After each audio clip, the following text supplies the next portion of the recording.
जय गुरुदेव नाम किसका, जय गुरुदेव नाम किसका, प्रभु का।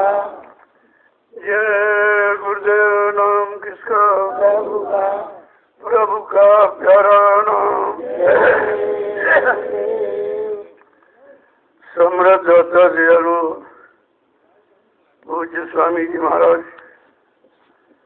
आज की इस प्रातःकालीन लघु सत्संग में आए हुए समस्त सत्संगी प्रेमीजनों,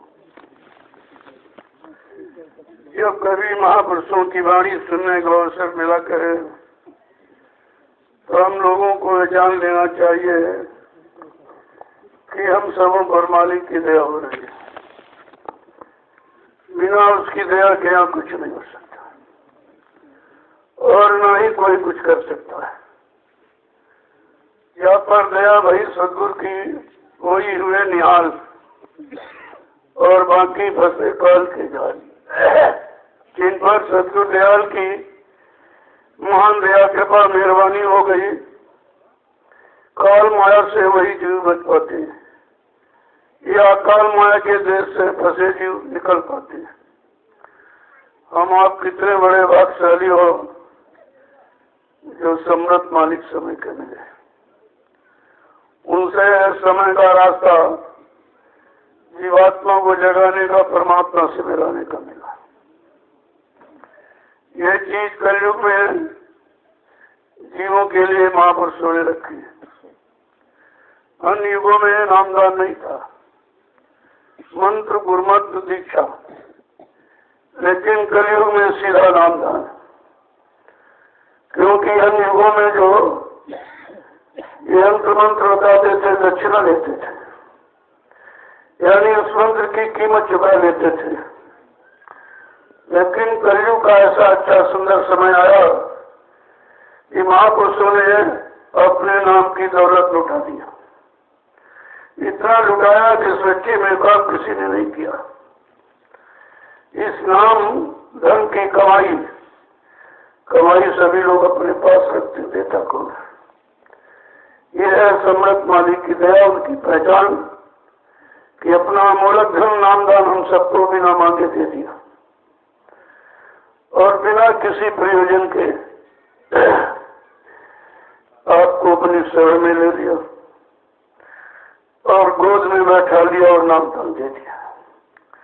अब ये है इस नाम की दौलत कितने लोग समझ पाते हैं, कितने पहचान पाते हैं।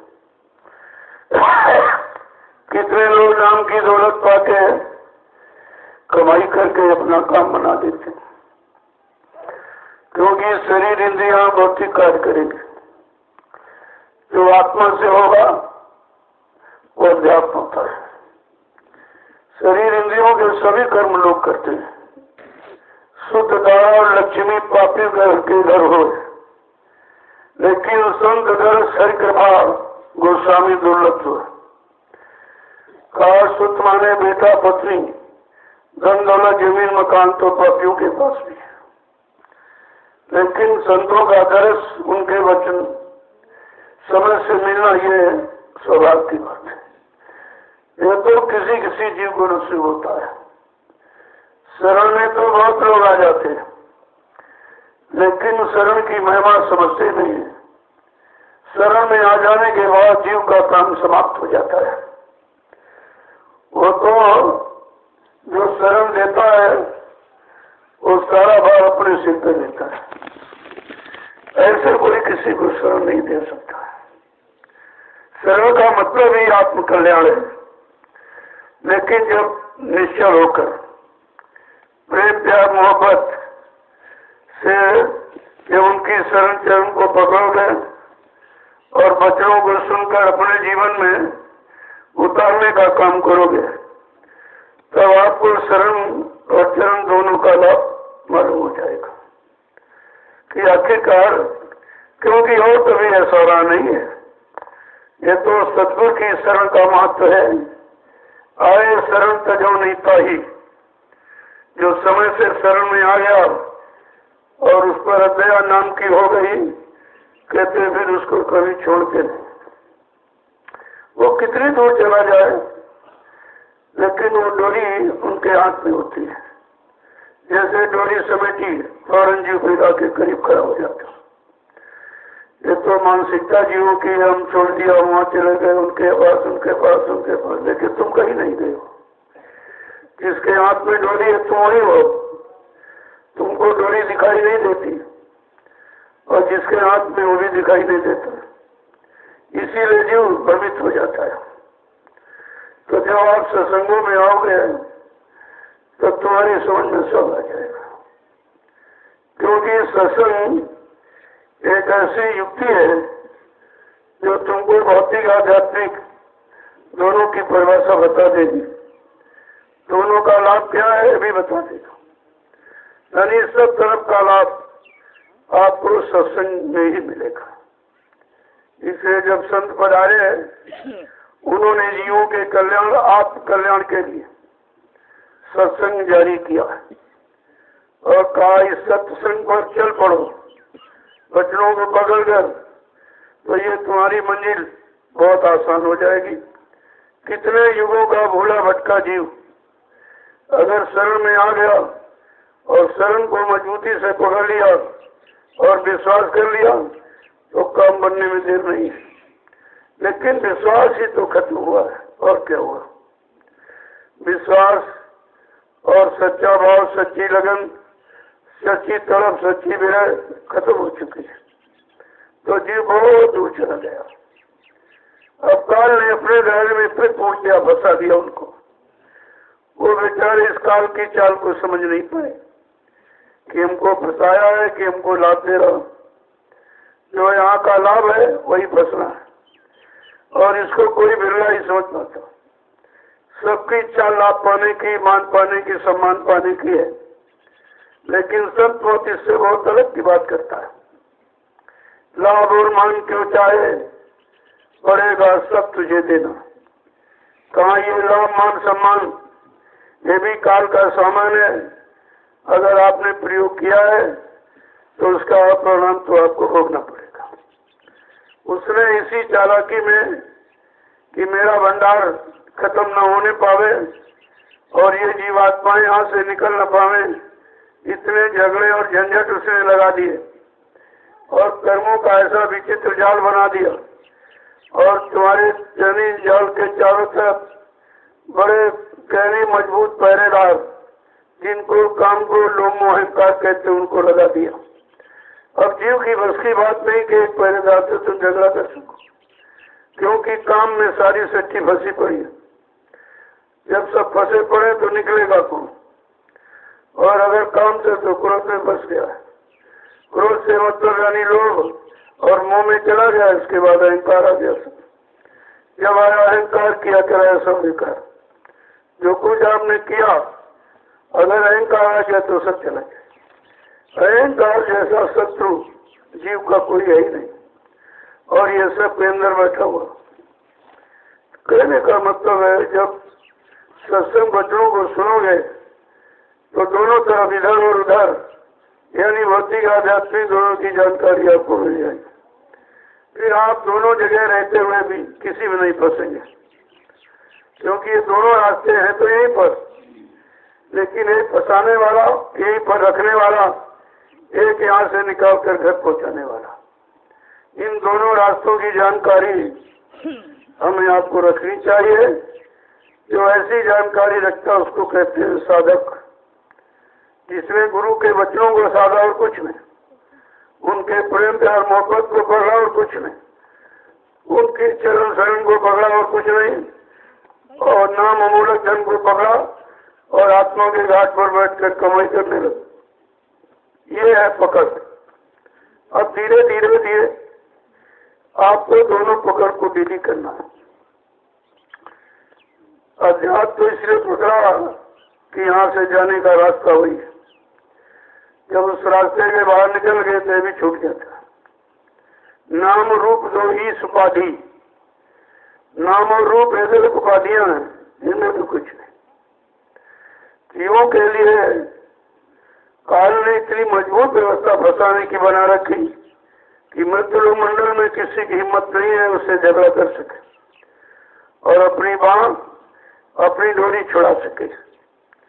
ये तो जब सम्राट मालिका उसने चैलेंज किया कि जीव तू मत करना फिक्री, तू फिक्र मत कर, अगर मेरे बच्चों पर मुझ पर विश्वास कर लिया तो यह काम तुम्हारा सब हो जाएगा। लेकिन बात तो असली है कि तुम फिक्र मत करो, क्योंकि तुम्हारे बस का कुछ है नहीं। और सौंप दे गुरु को भली भूली से करी, जो अच्छा बुरा किया पाप पुण्य सब समर्पित कर। यही तो सच्चे साधक की पहचान है कि वो अपने पास कुछ नहीं रखता, न लाभ न मान न सम्मान न अपमान कुछ। तो नियम वस्तु गुरुदेव तो दोनों समर्पयामी, ये सब आपका दिया हुआ है, आपको समर्पित है, मेरा कुछ नहीं। नहीं विद्या नहीं बाहुबल नहीं खच्चन के दाम, मुँह से पति तपन की तो पत्रा को। चलो मेरे पास कुछ है भी नहीं है, और न मैं करने के योग हूँ, न मेरे में शक्ति सामर्थ्य है, नहीं आपकी पहचान है। आप ऐसी दया कृपा कर दी है कि अपनी दया से ही मेरा काम बना दीजिए। अगर जीव इस तरह की धारणा रखने लगे, यानी दीन गरीबी को धार दे, और इसीलिए महापुरुषों ने बताया दीन गरीबी धार तेरे भले की कहूँ, मान प्रतिष्ठा छोड़ तेरे भले की कहूँ। कहा तू दीनता और गरीबी को, गरीबी का अर्थ भिखारी बनने से नहीं, नम्रता से झुकना, ये गरीबी का प्रमाण है। और कहा इसीलिए अगर तुम गरीब बन जाओ तो उन्होंने कहा मैं गरीब निवाज बनकर तुम्हारी मदद करूंगा। अगर तुम दीन बन जाओ तो मैं दयालु बनकर तुम्हारी मदद कर दूंगा। लेकिन दीन गरीबी जीव की बस की बात नहीं है। मन दीन गरीबी को पसंद नहीं करता, वो मान सम्मान का भूखा है। इसलिए इस मन को समझाना बड़ा मुश्किल है। संत महापुरुषों ने समझाने के लिए बहुत से रास्ते रखे। इस पर शब्दों में कहा है, या दिन मन पंछी उड़ गई है, ता दिन तेरे तन तरवर के समय पात झड़ गई है। मन जिस दिन इस शरीर से जीवात्मा तुम दोनों निकल जाओगे, ये उसी तरह जैसे बसंत ऋतु में ये नए पत्ती आ जाती, पुराने अपने आप झड़ जाते हैं। इस तरह से ये कर्म जो अच्छे बुरे आपने किए, ये कैसे झड़ेंगे, कैसे उतरेंगे? कहा संत महापुरुषों की दया से, उनके वचनों का पालन करने से, और कोड़ी की घड़ी पल आपका बिना नाम के स्मरण निकलने न पावे, क्योंकि वो रास्ता बिल्कुल अलग है। शरीर इंद्रियों से आप काम करते हो और जवान से कोई काम नहीं करता। जवान तो खाली है और सारा स्वाद जवान ने लिया है, तो असली तो गुनहगार वही है। तो इसलिए कहा कि जवान को मत खोल, लेकिन गुर चर्चा में जरूर खोल। वैसे तो बंद करने के लिए कहा, जो भी जमीन से उच्चारण करोगे जवान से, वो भी तुम्हारे कर्म कर्जे का कारण ही बन जाएगा, क्योंकि तुमको नहीं मालूम कहाँ पर जवान खोलनी, कहाँ पर बंद रखनी, किस काम के लिए खोलनी, किस काम के लिए बंद रखनी। ये तो जानकारी सब सत्संग ही देगा। इसीलिए महापुरुषों ने कहा, करिए नित्य सत्संग बाधा सकल मिटाए, फिर ऐसा अवसर ना मिले दुर्लभ नर्तन पाए। इसलिए संत महापुरुषों के बच्चों को कहा, हर रोज हर रोज प्रतिरोज यानी पालन करो। पठन पाठन अवलोकन के लिए नहीं कहा उसको अपने करनी में उतारो और करनी का लाभ आपको मिल जाएगा। वहीं से जीव के बनने की शुरुआत होती है। आपने अभी शुरुआत नहीं किया।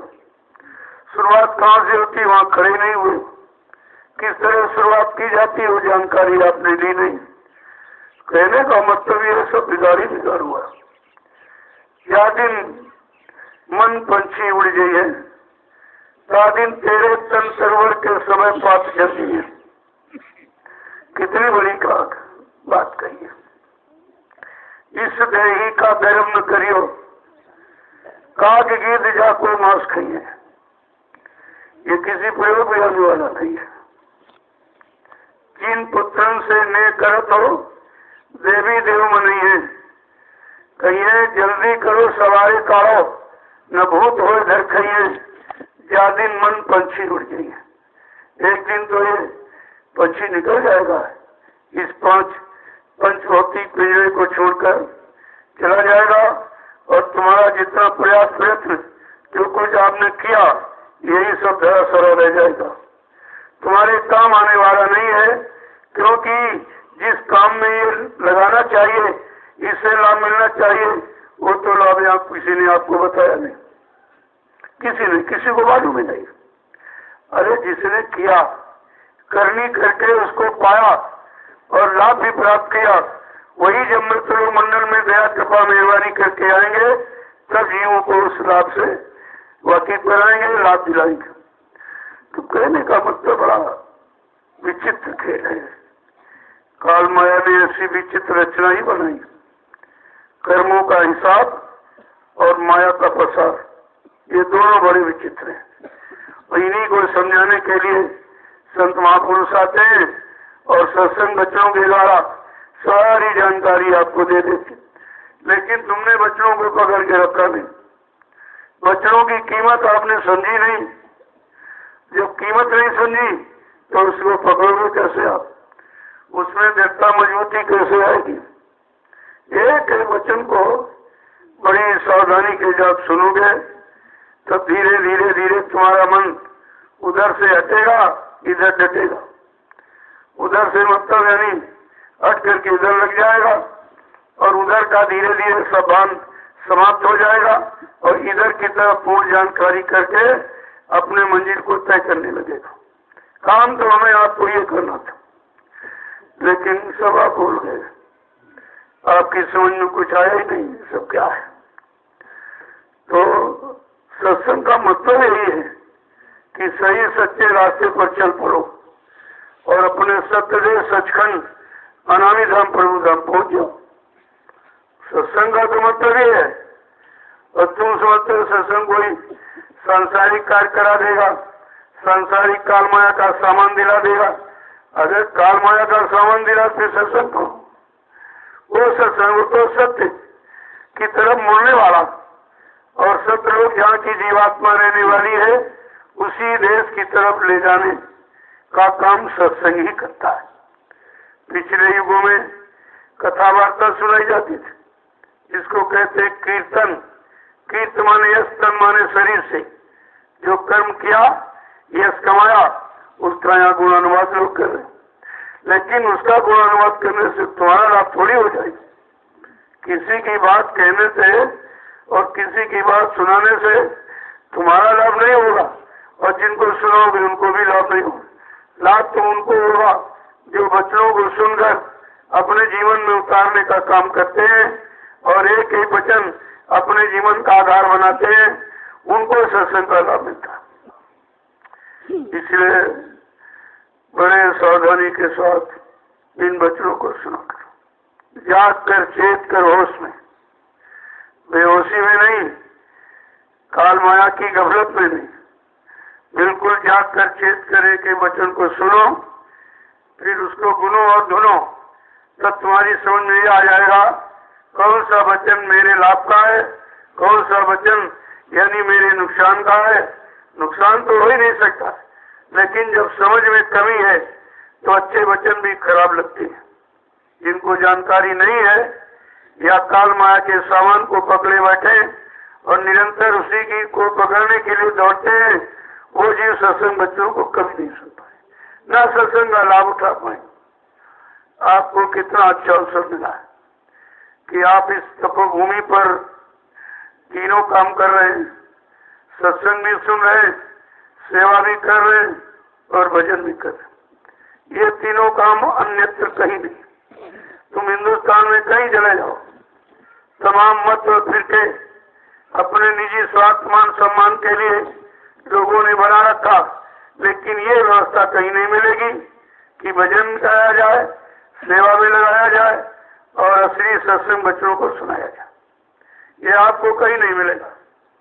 अब धीरे धीरे धीरे ये जानकारी सब पहुंच रही है। हिंदुस्तान में लगभग सब जगह ये फैल गया है तुम्हारा सतगुरु धाम, और इसकी जानकारी लोगों के कान तक पहुंचा दी गई है कि नैमिष धाम में सतगुरु धाम की स्थापना होने जा रही है। अगर यहाँ जो काल माया के पुजारी, इन्होंने अगर काल देश में रहकर और काल का कर्जा तो लिया और जीवों से भी ले लिया, इतना कर्जा लाद लिया है कि इनकी आंख और कान बिल्कुल ही बंद हो गए, ना इनको दिखाई देगा ना कुछ सुनाई देता। इतना कर्म कर्जा लाद लिया। अब बेचारों को पता नहीं कि कर्म कर्जा है कि नहीं, या है तो कैसे उतारा जाए, उतारेगा कौन, सहयोगी कौन है, ये भी जानकारी उनको नहीं। क्योंकि जब तक जीव सत्संग में नहीं आएगा, बिन सत्संग विवेक न होई, राम कृपा उन सुलभ न सोई, सठ सुधरे सत्संगत पाई, पारस परिस कुदास सुहाई। कितनी बड़ी महिमा उन्होंने दी है। जैसे पारस मणि के पास अगर लोहा ले जाओ तो फौरन स्पर्श करके सोना बना देता, उसके स्पर्श का लाभ सोना बना देता है। लेकिन पारस नहीं बना सकता, अपना स्थान नहीं देगा, अपने अनुसार नहीं बनाएगा। लेकिन सदगुरु का गुरु करने आप समान, गुरु जीव को अपने समान बनाने आए, अपना अधिकार देने आए, अपना गुरु पद समझाने आए और मुक्ति पद दिलाने आए। अगर ये सब जानकारी समय से आप कर लेते हैं तो प्रेमी हो, यहाँ तकलीफ किस बात की? अज्ञानता ही दुख का कारण है। जो आपने बच्चों को समझा नहीं, कितना लंबा समय सृष्टि में समझाने बुझाने का किसी ने इतना समय दिया नहीं जितना बाबा जय गुरुदेव जी महाराज। और आपने उनको अपना गुरु भी बनाया। तुम गुरु की महिमा नहीं जान पाए। गुरु किस काम के लिए आता है, कौन सा काम करके ही जाता। अगर काम करके नहीं जाएगा, वादा खिलाफी करेगा, उसकी कोई महिमा नहीं, उसकी कोई पूजा नहीं, उसका कोई नाम नहीं देगा। इसलिए पहले ही आपको सारी जानकारी दे दी गई और पूरे हिंदुस्तान में घूम घूम कर, ये भी नहीं कोई जगह छोड़ी नहीं गई जहाँ अपना समय का संदेश, समय के जगह नाम की महिमा और काम की महिमा और धाम जाने की महिमा न समझाई। लेकिन बात असली है कि जीव बिल्कुल अंधकार में बैठा हुआ, उसकी समझे में नहीं आ रहा, हम क्या करूं क्या न करूं। अरे जब समझ में नहीं आ रहा तो गुरु पर छोड़ दो, फिर अपनी ताकत क्यों लगाते हो? तुम भोगों के दलदल में बैठे हो, ताकत लगाओगे और नीचे चले जाओ। जब तक पैर के नीचे कोई मजबूत अस्थायी आधार नहीं तो पैर टिकेगा, दलदल में तो टिक नहीं सकता। इसलिए तुम ताकत लगाओगे और नीचे चले जाओगे। तुमको तो उस महाघोर यानी दलदल से निकालने वाला कोई मिल जाए और दया कर दे। सतगुरु दयाल ने जब देखा जीव सभी दलदल में फंसे पड़े, काम क्रोध लोभ मोह अहंकार के दलदल में, तब उन्होंने एक नाम डोर फेंकी, ले दो रस्सी को पकड़ ले, मैं तुझको निकालूंगा और इसी रस्सी को पकड़ाकर तुझे तेरे घर पहुंचा दूंगा। कितना बड़ा काम, कितने युगों का भोला बिछा और आपका पूरा होने का संकल्प। काम तुम्हारा है, संकल्प कोई ले रहा, काम कोई करेगा, वादा कोई कर रहा, जीवात्मा जगाने परमात्मा से मिलाने का वादा कोई कर रहा।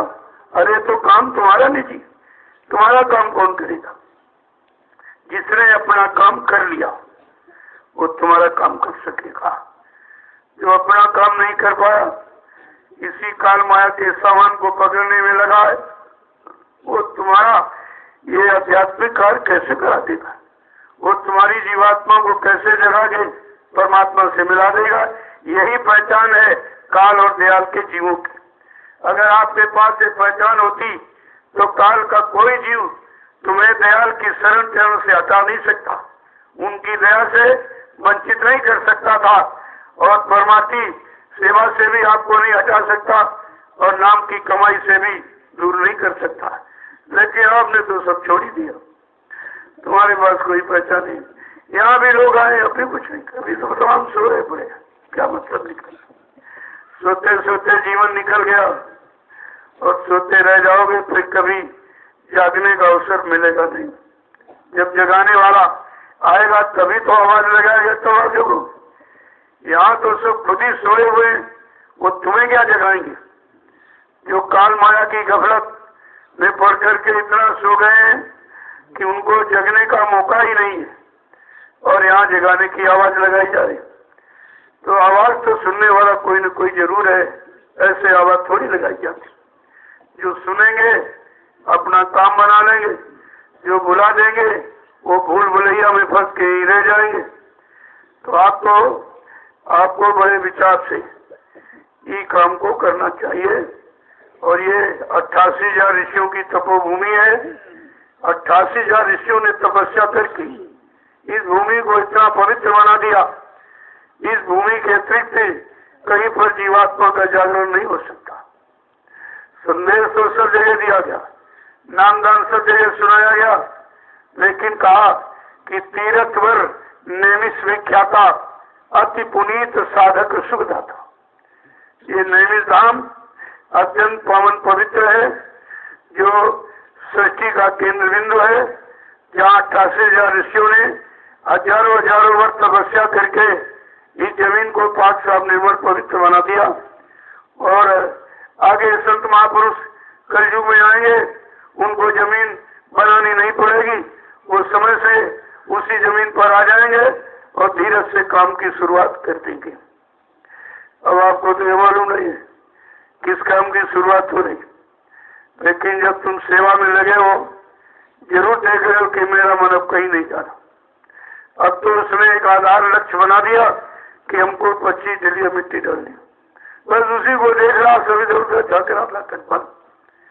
एक डलिया ने कितना बड़ा काम कर दिया। जो ऋषि मुनियों ने हजारों वर्ष तपस्या करके इस मन को यानी कंट्रोल नियंत्रण नहीं कर पाए और एक आधार है निशाना नहीं बना पाए, आपको सम्राट मालिक ने एक डलिया का निशाना बना दिया। ये मिट्टी नहीं है, मैं तो बार बार कहता हूँ, मिट्टी समझोगे तुम्हारी श्रद्धा सेवा मिट्टी ही हो जाएगी। ये मिट्टी तुम्हारे कर्म कर्जे की उतारने की व्यवस्था है। इससे सरल व्यवस्था कलयुग में कोई नहीं होती। कठिन आप कर नहीं सकते हो और सरल में आपको शंका हो रही, तो फिर काम कैसे होगा? तो बिना विश्वास के कोई काम नहीं होता है। आप यहाँ सत्संग में आए हो तो जो परिवार छोड़ के आओ उन पर विश्वासित हो आपको कि मैं जाऊंगा मेरी व्यवस्था बनी बनाई मिलेगी, नहीं बिगड़ेगी। केवल विश्वास। अगर विश्वास हट जाए तो तुम यहाँ नहीं आओगे कि जाऊंगा तो घर की व्यवस्था बिगड़ जाएगी, खेती दुकान दफ्तर की व्यवस्था बिगड़ जाएगी, यानी तमाम तरह के प्रपंच तुम्हारे मन में आते जाते रहे। अब यहाँ आप आए हो तो कोई लोगों की इच्छा नहीं होती यहाँ से जाए, क्योंकि ये काम कहीं नहीं। यहाँ आपको कोई चिंता ही नहीं करनी, न रोटी की, न सब्जी की, न लकड़ी की, न बनाने की, केवल खाने की चिंता है। खाया, सेवा किया, भजन किया। इससे सरल तरीका तुम कहीं चले जाओ, तुम्हारे घर गृहस्थी में भी नहीं मिलेगा। वहाँ भी आपको व्यवस्था बनानी पड़ेगी, तब आपको रोटी मिल पाएगी। और यहाँ सब व्यवस्था बनी बनाई है, केवल आपको उसका प्रयोग करके अपना आध्यात्मिक काम पूरा कर लेना है। ये लक्ष्य निशाना जब रहेगा तो काम हो जाएगा।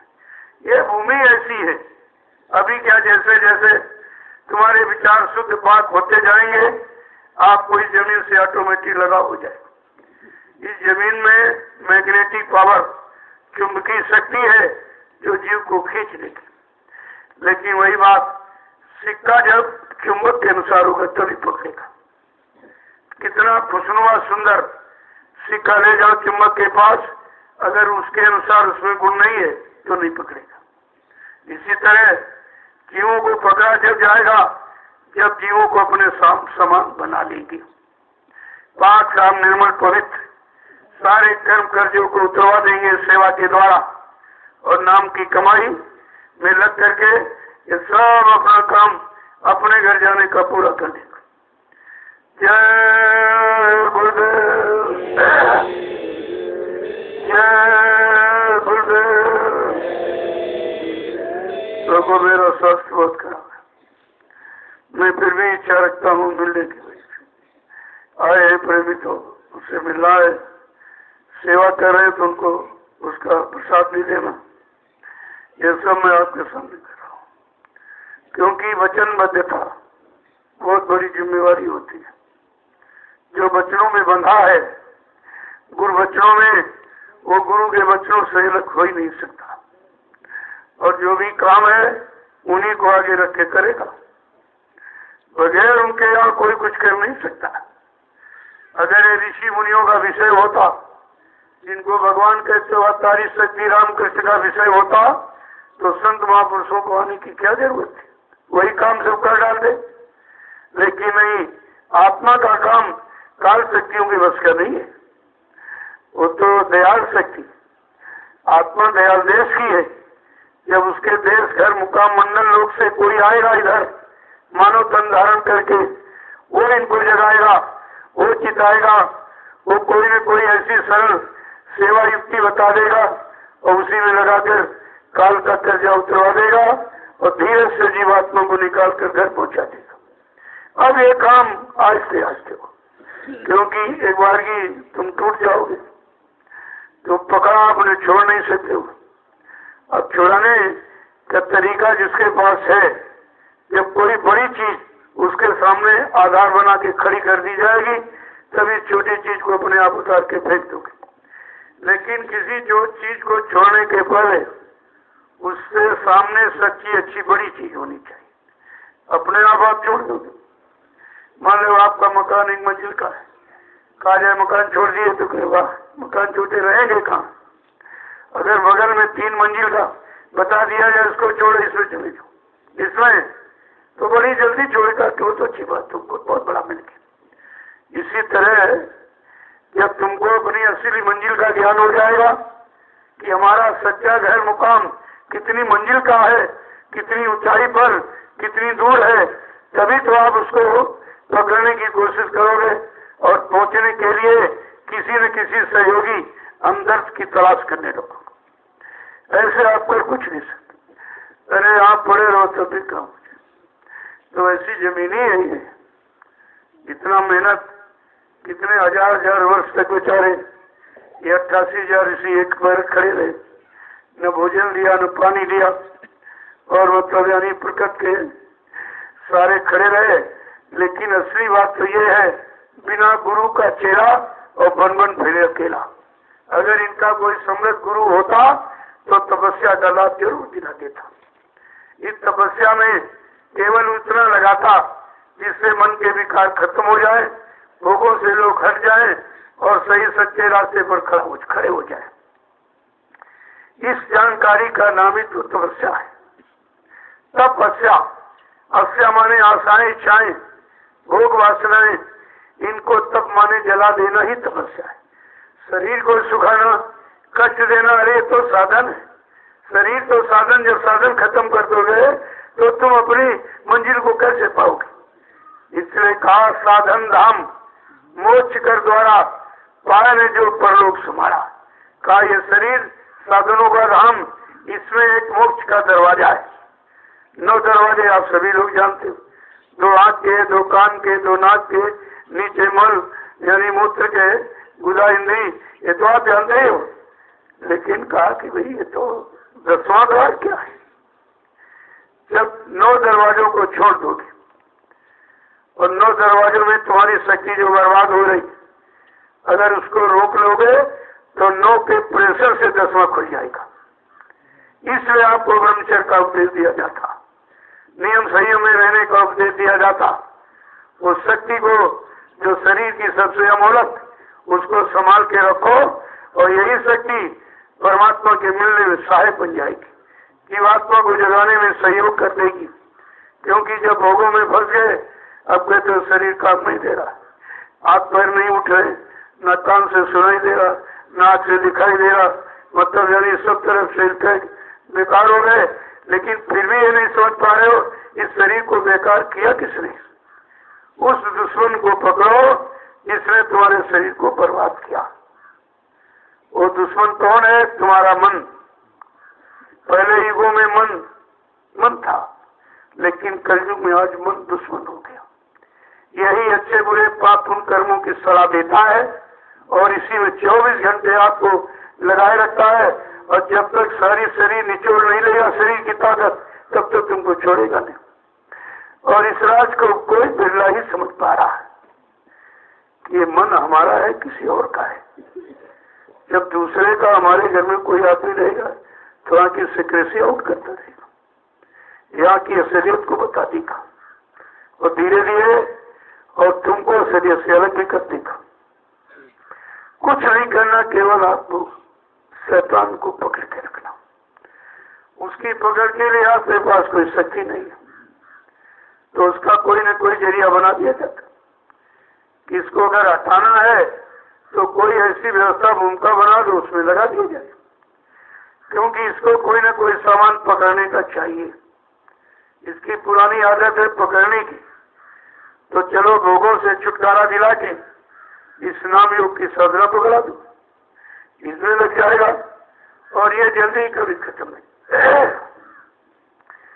एक व्यक्ति अपने गुरु के पास गया, कहा गुरु जी हमें कोई सिद्धि सिखा दीजिए। अरे जा सिद्धि बहुत खराब। अरे नहीं बड़ी अच्छा। अच्छा और उस सिद्धि तो उनके बच्चों नहीं है, किसी जगह थोड़ी है। उन्होंने कहा तुम सुबह दिशा मैदान जाते हो, जो लोटे में थोड़ा पानी बचा लिया करो, कल वो पेड़ खड़ा उसमें डालोगा। वो डालने लगा धीरे धीरे, तो बबूल का पेड़ था, उस पर प्रेत आत्मा थी। वो आई निकल के, भाई तुमने हमारी बड़ी सेवा की, वरदान मांग लो, क्या चाहते हो? तो उसने कहा संसार का शरीर का सामान ये सब काम हमारा कर दीजिए आप, और भूत को देर कहाँ लगती है, आगे देर फट से करके फिर आ जाए। बताओ दूसरा आदेश बताओ। अब उनको सोना खाना पीना सब हराम कर दिया। उसे तो 1 सेकंड में काम कर देता है। कहा फिर बताइए आप, कल फिर बताइए। और बेचारों परेशान हो गया, फिर गुरु के पास गया। कहा महाराज ये तो बहुत तंग कर रहा है। कहा मैंने तुम्हें मना किया था कि विद्या सिद्धियां ये सब तुम्हारे लिए बाधक है, परमार्थी रास्ते में बाधा डालने वाली यही और ये माया की सहेलियां, उसने इनकी ड्यूटी लगा रखी।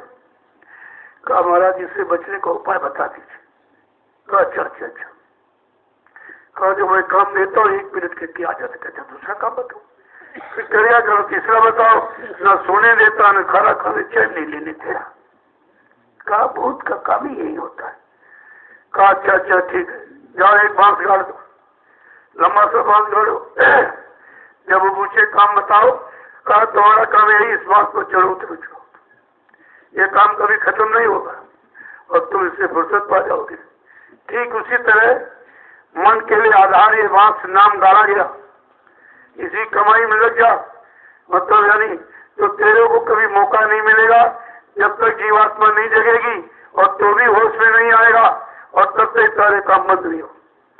इस तरह का कोई न कोई आधार महापुरुष शैतान मन के लिए बना देते ताकि तुम्हारा काम बिगड़ने न पावे और तुमको अन्यत्र कहीं फंसाने न पावे। कहने का मतलब यह है जब सदगुरु वचनों को सुनोगे और सुन के एक वचन पर विचार करोगे कि आखिरकार ये वचन क्यों उच्चारण किए।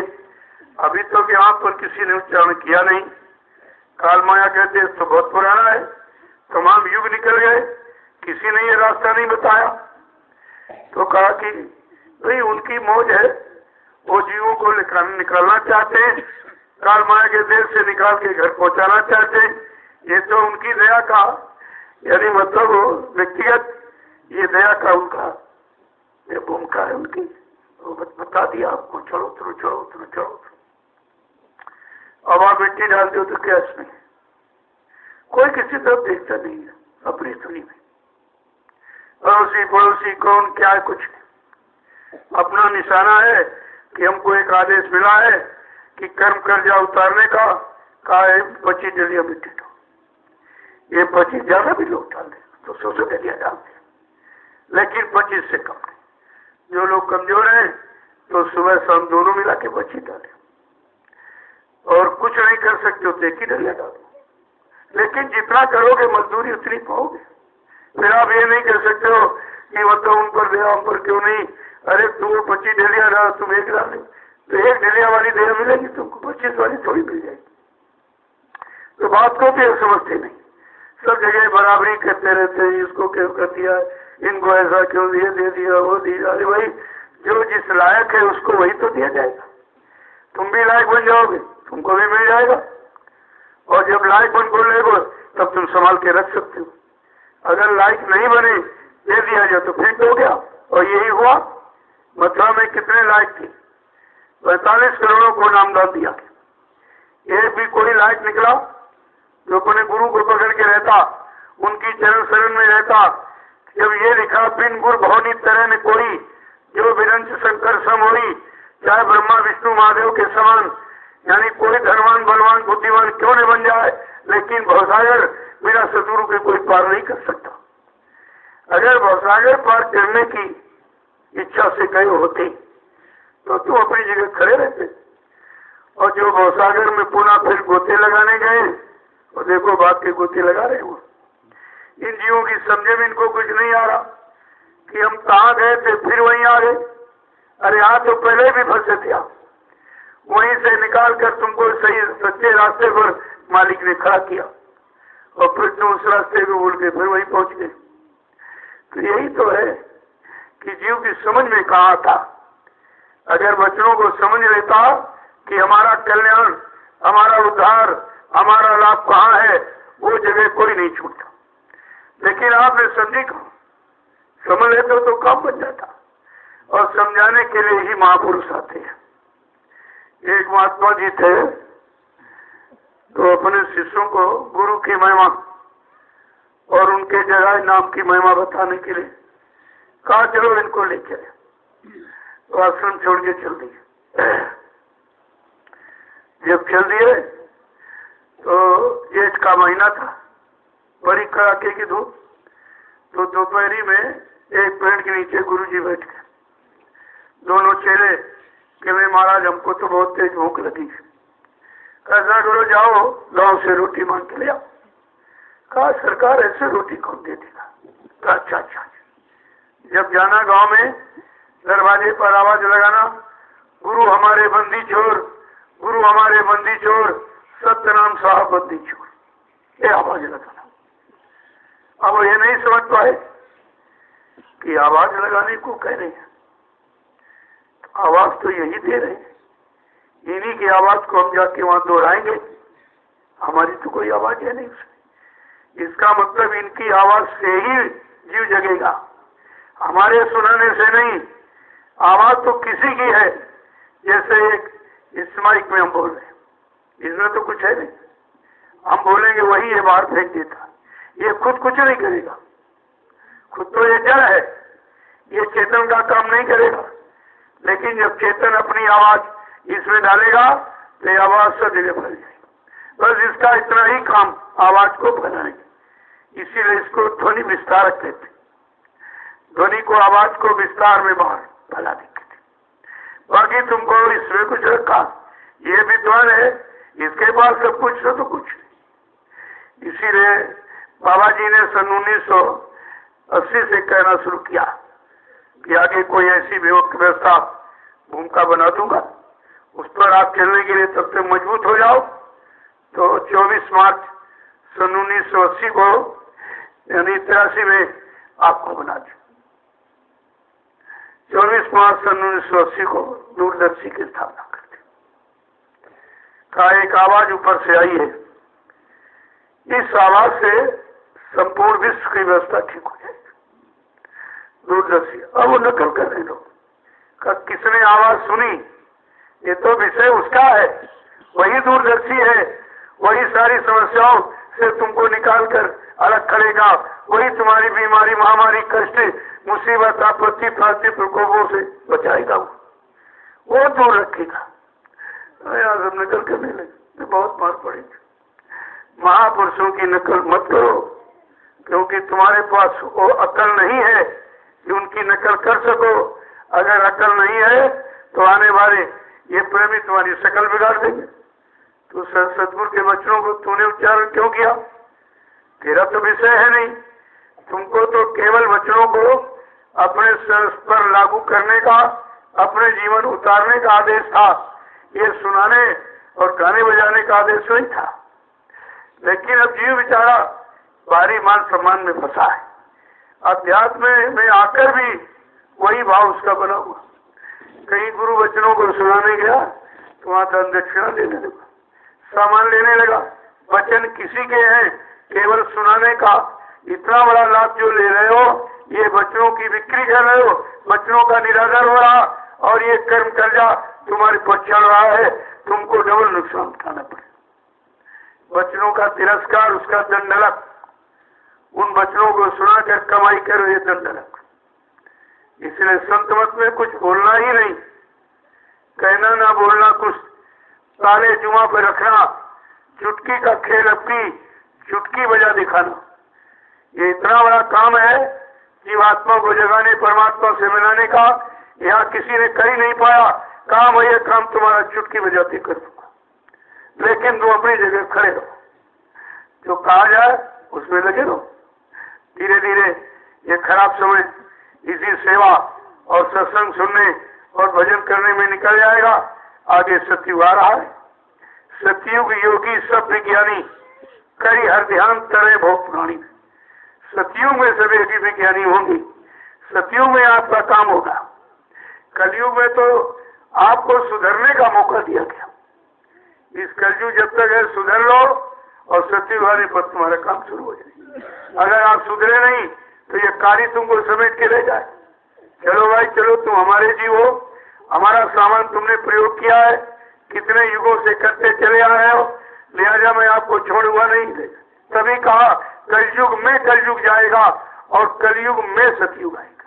बात तो पहले सतयुग, ये कलयुग अपने कलयुगी जीवों को जरूर समेट के ले जाएगा, जरूर समेट के ले जाएगा, और सतयुगी जीव बच जाएंगे, अपना काम कर लेंगे। तभी आपसे इशारा किया, भाई मुट्ठी भर लो बचेंगे, मुट्ठी भर। अब सोचे नहीं इतने जीव थे मुट्ठी भर, वो तो प्रमाण आपके सामने है। 45 करोड़ों को नामदान दिया गया, कितने बचे, कितने बच पाए, कितने गुरु शरण में टिक पाए और गुरु को अपना बना पाए, ये तो प्रमाण आपके सामने है। अब ये किसी तरह से इनका कुछ संस्कार ठीक ठाक था तो बेचारे आगे इनका काम हो जाएगा। और इसमें भी तमाम व्यापारी घुस पड़े, सेवा लेंगे हम भी, सेवा लेंगे हम भी। तुम सेवा लेंगे क्या करोगे? इतने दिनों से मिली सेवा ली तो क्या किया? अपना भी खराब और सेवा भी खराब करते थे। मैंने कहा नहीं, कोई सेवा जिसको देनी हो, इच्छा हो या नैमिष ले हो, और यहीं पर आपकी लगा दी जाए तो आपको ये विश्वास होगा मेरी सेवाएं लगी हुई। जो आज तक आपने हमको दिया, मैं तो कभी मांगता नहीं। मैंने ये भी कहा हमको न मेरे कोई पैर छूना, न मेरे हाथ में कोई रुपया वैसा सामान देना, क्योंकि हमको इसकी जरूरत ही नहीं। लेकिन प्रेमियों ने कहा फिर आखिरकार हम सेवा देकर उसका लाभ कहाँ प्राप्त कर सके? मुझे तो मालूम नहीं कहाँ सेवा दी जाए और वो सेवा कहाँ लगेगी जिससे हमारा परमार्थी काम हो जाएगा। तो आप जबरदस्ती 1 रुपया 2 रुपया, इससे ज्यादा कोई नहीं। पहले इतना ही मिलता था, लेकिन मैंने उसको भी संभाल के रखा, क्योंकि मेरा तो कोई खर्चा नहीं था, कोई खर्चा नहीं। किसी घर में कुछ खाते पीता नहीं मैं, तो जब खर्चा नहीं तो आपका बच गया। उतना खर्च हुआ जितना प्रचार में गाड़ी में डीजल पड़ा। मैंने कितनी बार कहा ये तेल डाल करके हवन कर दूंगा, ये हवन है, ये यज्ञ है, तेल का यज्ञ। तेल डाल करके सारे हिंदुस्तान में ये खबर फैला दी जाएगी। आपके धन से कितना बड़ा काम हुआ कि सारे हिंदुस्तान में सत्यता की खबर फैला दी गई। गुरु के वचनों को, गुरु की मौजूदगी का पूरा इतिहास लोगों के कान तक पहुंचा दिया गया, और उसमें भी आपका बच गया। तो ये देखो लगा, ध्यान लग गया। मैं क्या करूंगा? मेरे तो कोई बीवी बच्चा है नहीं जिसके लिए झूठ बोलूंगा या संचय करूंगा या धोखा दूंगा। ना मेरा कोई बैंक बैलेंस खाता, एकदम खुली किताब। हमको तो कुछ चाहिए नहीं, और आप आ गए हो तो आपके काम की चिंता जरूर है कि आपने जबरदस्ती जो 10-20-50 दिया तो मतलब उसको परमात्मा में लगा दूं ताकि आपकी सेवाओं का भी फल आपको मिलने लगे। और ये देखिए कितना बड़ा काम है, ये देखिए फसल खड़ी है, ये आपके लिए है, बिक्री के लिए नहीं है। अभी कुछ भंडारे आए थे, कहा भाई सब्जी मोल दे दी। अरे भाई सब्जी तुम्हारी, खेत तुम्हारा।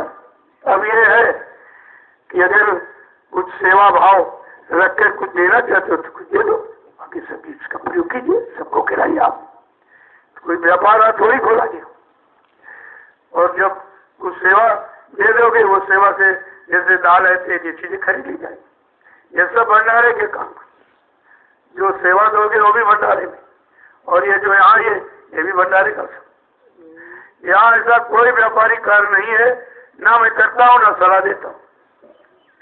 अब ये चीजें खत्म हो गई। पहले लोगों में प्यार था, एक दूसरे के काम आते थे। फिर धीरे से उनके अंदर श्रद्धा भाव चला, तो इसमें आगे तो धीरे धीरे व्यापार बन गया। प्यार खत्म हो गया, व्यापार आ गया सामने। अब जब व्यापार आ गया तो व्यापार का तो नियम है, बनिया अपने बाप को ठगत लागत बार, खाओ अपने बच्चों को भी ठगने का।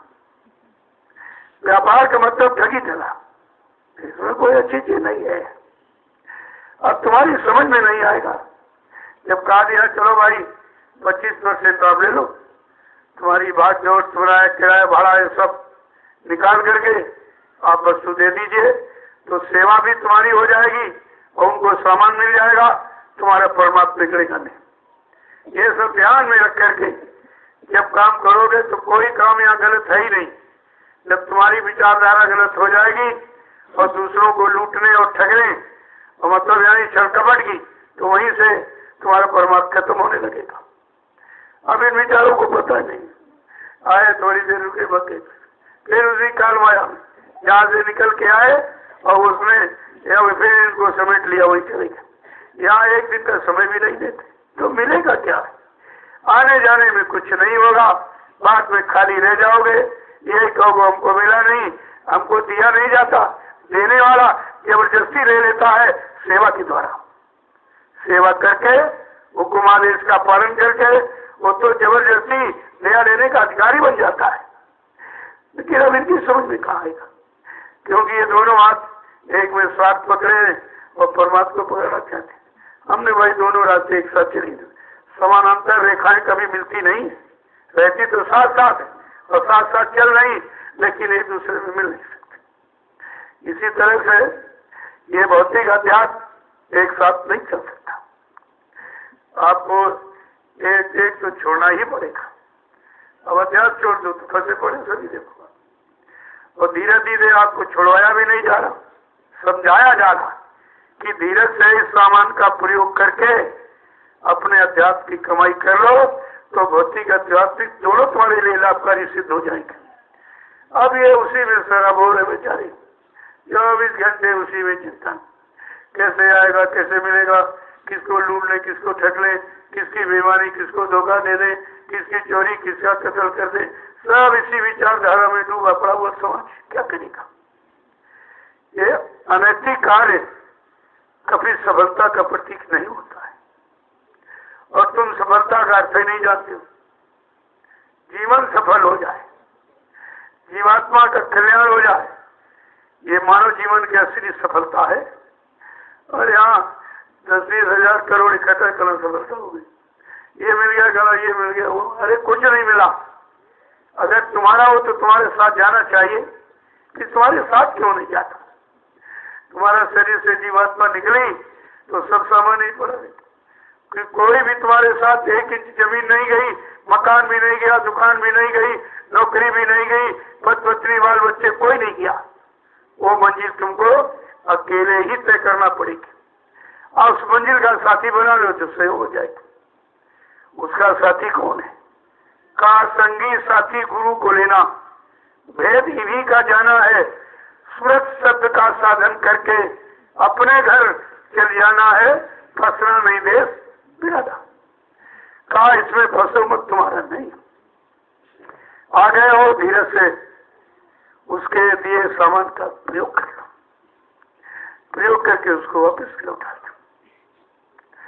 जैसे जब कोई चीज पाक साफ रखो, किसी की किराए ले आए हो, पाक साफ करके लौटा, बड़ा खुश होता है कि हमारा सामान भी सुरक्षित और हमको किराए भी मिल गया, बड़ा खुश होता है।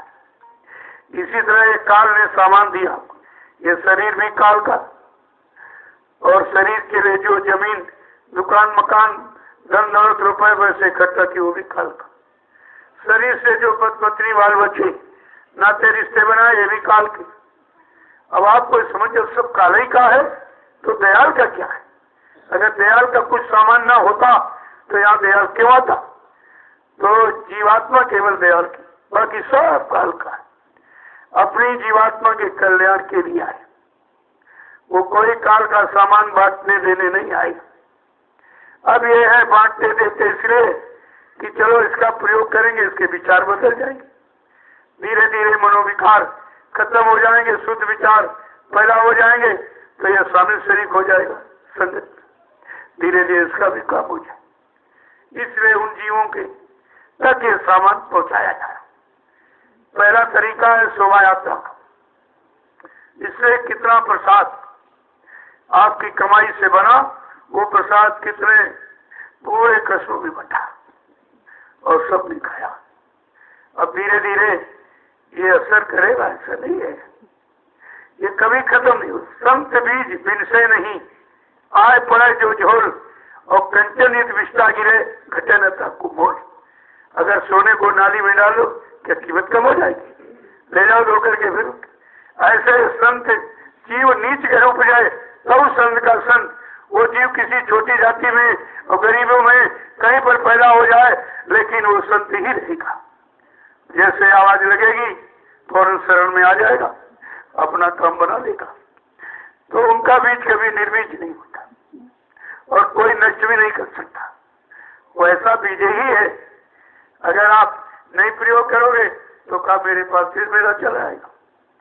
अगर आपने नामदान कीमत न समझी और उसका प्रयोग न किया तो ये नामदान की दया फिर उन्हीं जोड़ी चली जाती, फिर चली जाएगी जोड़ी। ये तो प्रयोग करने के लिए, दुरुपयोग के लिए नहीं है। दुरुपयोग करोगे फौरन दया हटी, खींच लेगा।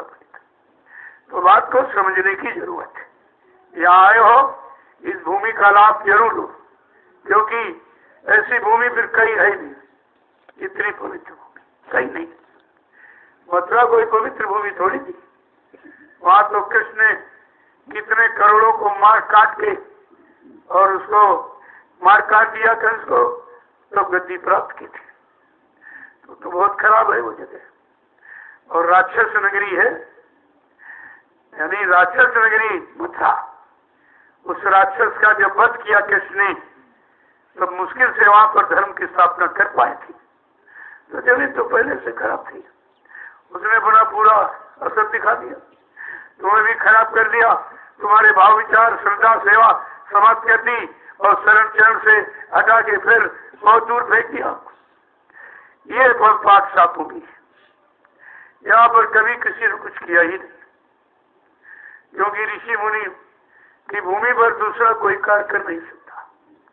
वो जिसको उनकी महिमा मालूम है, उनकी तपस्या की कीमत, गौरव गरिमा मालूम, वही उस तपोभूमि पर कोई न कोई अच्छे कार्य की शुरुआत करेंगे और सबको अच्छाई सच्चाई का संदेश देंगे।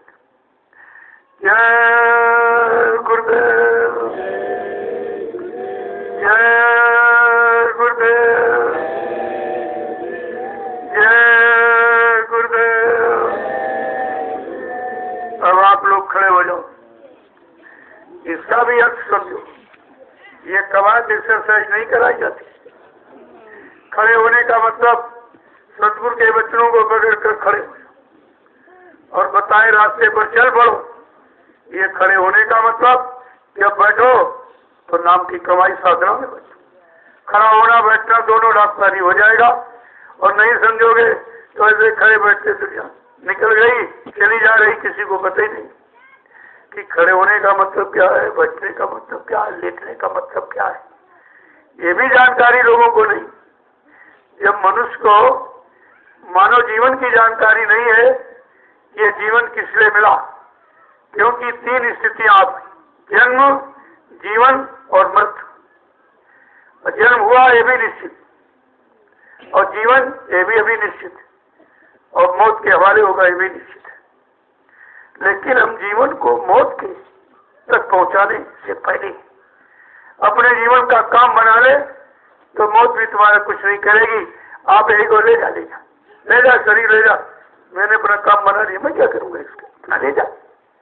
लेकिन वो कहेगा जिसने काम बना दिया।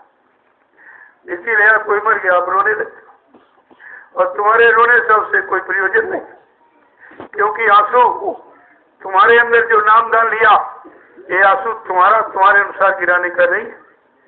ये तो गुरु की विनय तड़प, अगर गिरता है तो आंसू की महिमा है। ऐसे तुम आंसू बहाते हो तो आंसू का निरादर करते हो, और गुरु पर भी कलंक लगा रहे हो कि समृद्ध मालिक मिला फिर भी आंसू गिरा रहे हो। इसका मतलब तुमने उसकी सार्थकता को समझा नहीं, उनकी महिमा को समझा नहीं है। रोने का काम तो खत्म हो गया, बहुत ही रोते रोते निकल गए, कितने युग निकल गए, और तभी जीवात्मा बेचारी रोती चिल्लाती बिलखती रह गई। आज उसके हंसने का समय आया, और तुम अभी रो रहे। अज्ञानी रोता है, ज्ञानी हंसता है। तुलाराम का नाम सुना होगा, बनिया परिवार में। देखो महात्मा संत हर जाति में जन्म लेते। सुपत जी भंगी घर आए, देखिए, यानी जात पात का मिटाने के लिए उन्होंने ये भी किया कि सुपत जी गुप्त सत्य हो गई, भंगी का जन्म दिया। कबीर साहब जी जिलाए, रविदास जी शबाद के घर आए, तुलाराम जी बनिए के आए, केवल गोस्वामी जी महाराज जो ब्राह्मण में आए, बाकी सब छोटी छोटी जातियों में। और आपको दिखा दिया कि संत किसी जाति में और किसी गांव शहर कस्बों में पैदा होकर वो तुम्हारा काम कर देंगे। जब मानव तन धारण करके आएंगे तो कोई न कोई माँ बाप रहे, कोई न कोई जात बिरादरी रही होगी, कोई न कोई गांव जिला रहा होगा, लेकिन इससे उनका कोई सरोकार नहीं है। वो तो जिस काम के लिए आए वो अपना काम शुरू कर देंगे।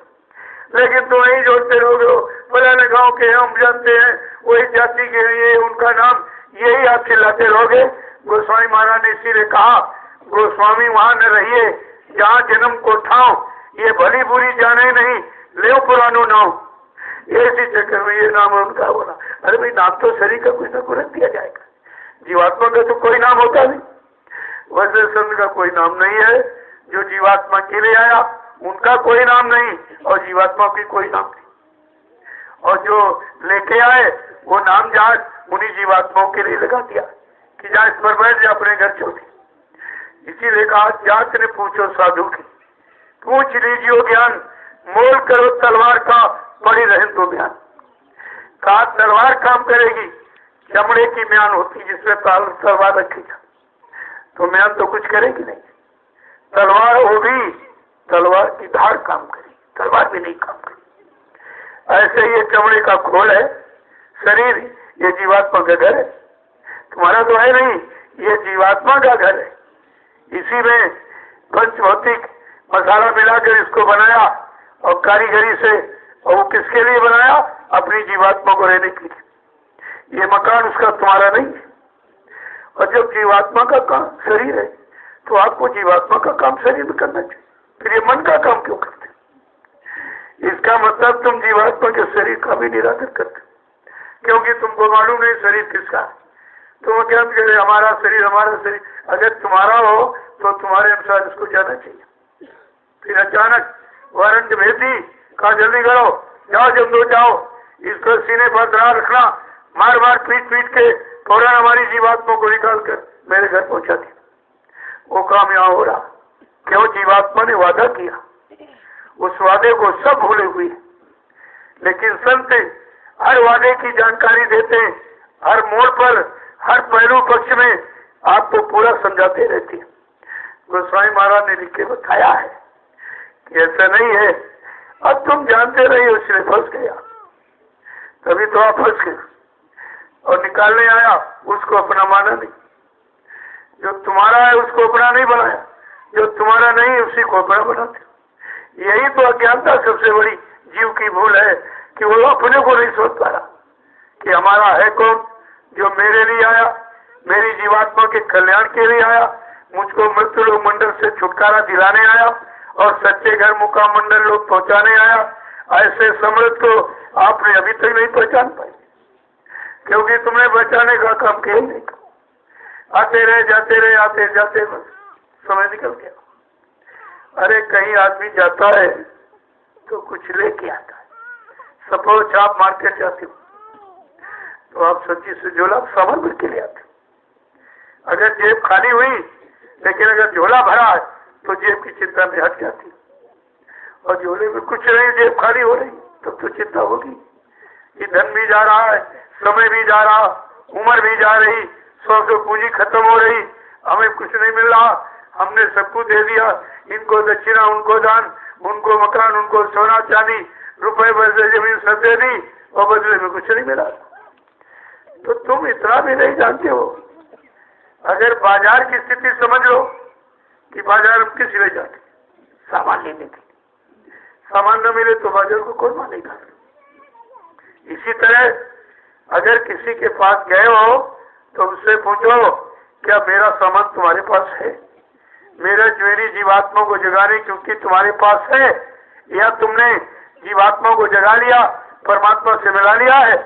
अगर ये जब पूछने लगो अभी 2 मिनट में सारी सच्चाई खुल जाएगी। सत्य क्या है, झूठ क्या है, असल क्या है, नकल क्या है, बनावट दिखावट सजावट क्या है और रियलिटी क्या है, ये तो जानकारी तभी आपको होगी।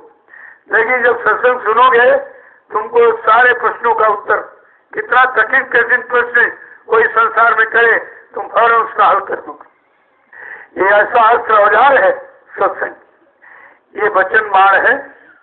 वचन बाण की चोट जग में है भारी और समता में जिसके छुरी न कटारी। निकले हो गम का जो तूफान लेकर, इसी में मुझे तुम बाहे ले जा रहे हो। ये आंसुओं की प्रवृत्ति है।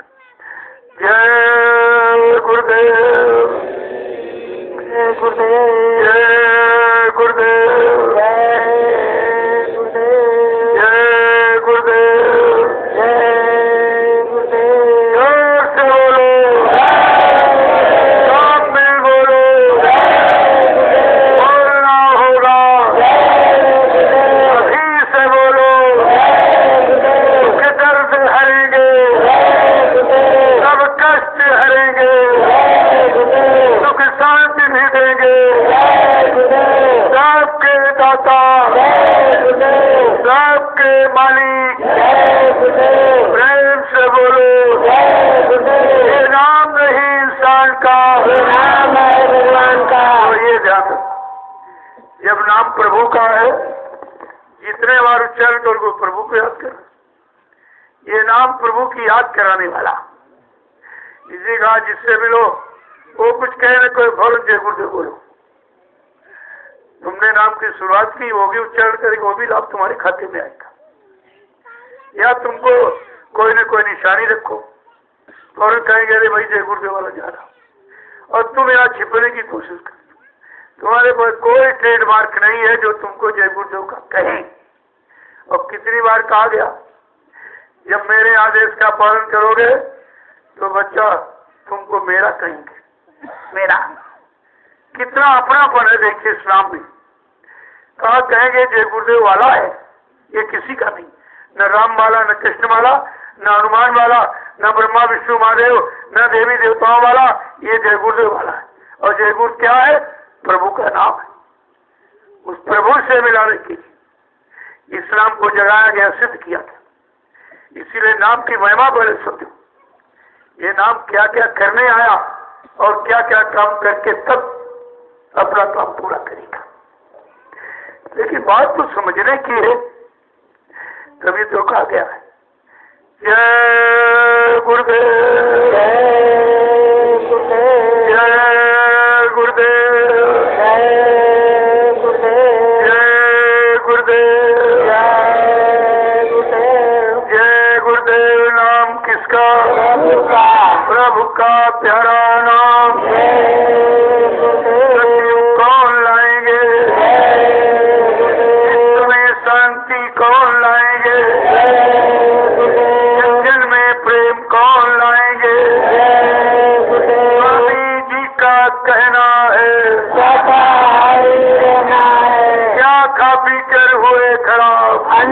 मछली मांस शराब, क्या खाने से होगी भलाई, साग सब्जी दूध मलाई, अब कुछ होने वाला है, वक्त बदलने वाला है, तो अब भी समझ न पाएंगे, वो बार बार पछताएंगे, तो अब भी जाग न पाएंगे। वो जीवन भर पछताएंगे। स्वामी जी की वाणी है, सतयुग की वाणी है, स्वामी जी की बात न मानी, निकल कर तू मर जाएगा, यदि स्वामी जी की बात न मानी, निकल कर तू मर जाएगा। जय गुरुदेव।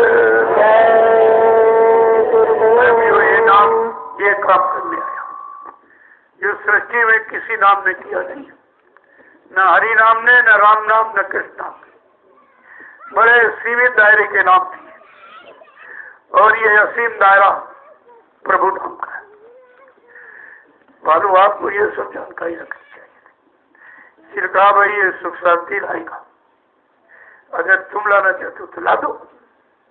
तुम्हारा राम नाम कृष्ण नाम ले आए तो ला दीजिए उसको। अरे वो अपने समय के नाम है। जब त्रेता में व्यवस्था बिगड़ी तो व्यवस्था ठीक करने के लिए राम नाम आया, द्वापर में व्यवस्था बिगड़ी तो ठीक करने के लिए कृष्ण नाम आया। वो केवल व्यवस्था तक नाम सीमित है, लेकिन आत्मा का कल्याण हो, आत्मा घर पहुंचे, आत्मा जगे, या पाप कर्मों में माफी मिल जाए, ये किसी नाम ने ये काम नहीं किया। तुमको जो समय नाम की पूरी जानकारी दी जाए, चलते फिरते उठते बैठते सोते जाए, इतना नाम का स्मरण कर दो कि जो सांस निकले नाम से निकले, बस भजन शुरू आपका। इसी को अजपा जाप कहते हैं। ये बिना माला के आपका सुमरन हो रहा 24 घंटे।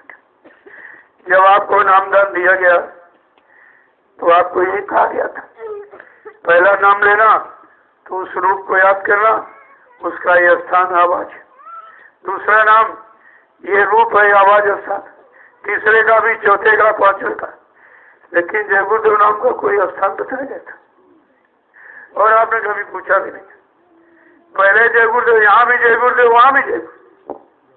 ये बीच की केवल मंजिल है, यहाँ कुछ नहीं, ये मंजिल है।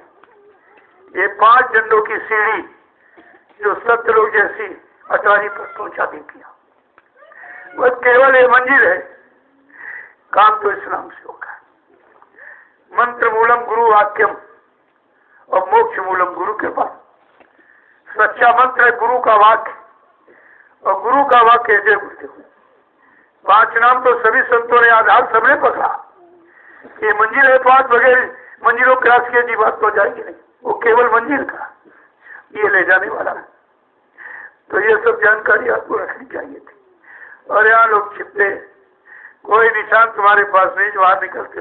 अरे कोई निशान हो, कितने लोग देखकर जय गुरुदेव बोलेंगे, वो भी तुम्हारे खाते में आएगा।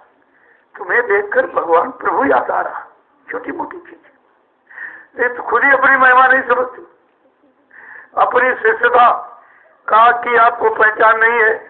हम किसके शिष्य हैं, किसके अनुगामी हैं, किसके अनुचर हैं।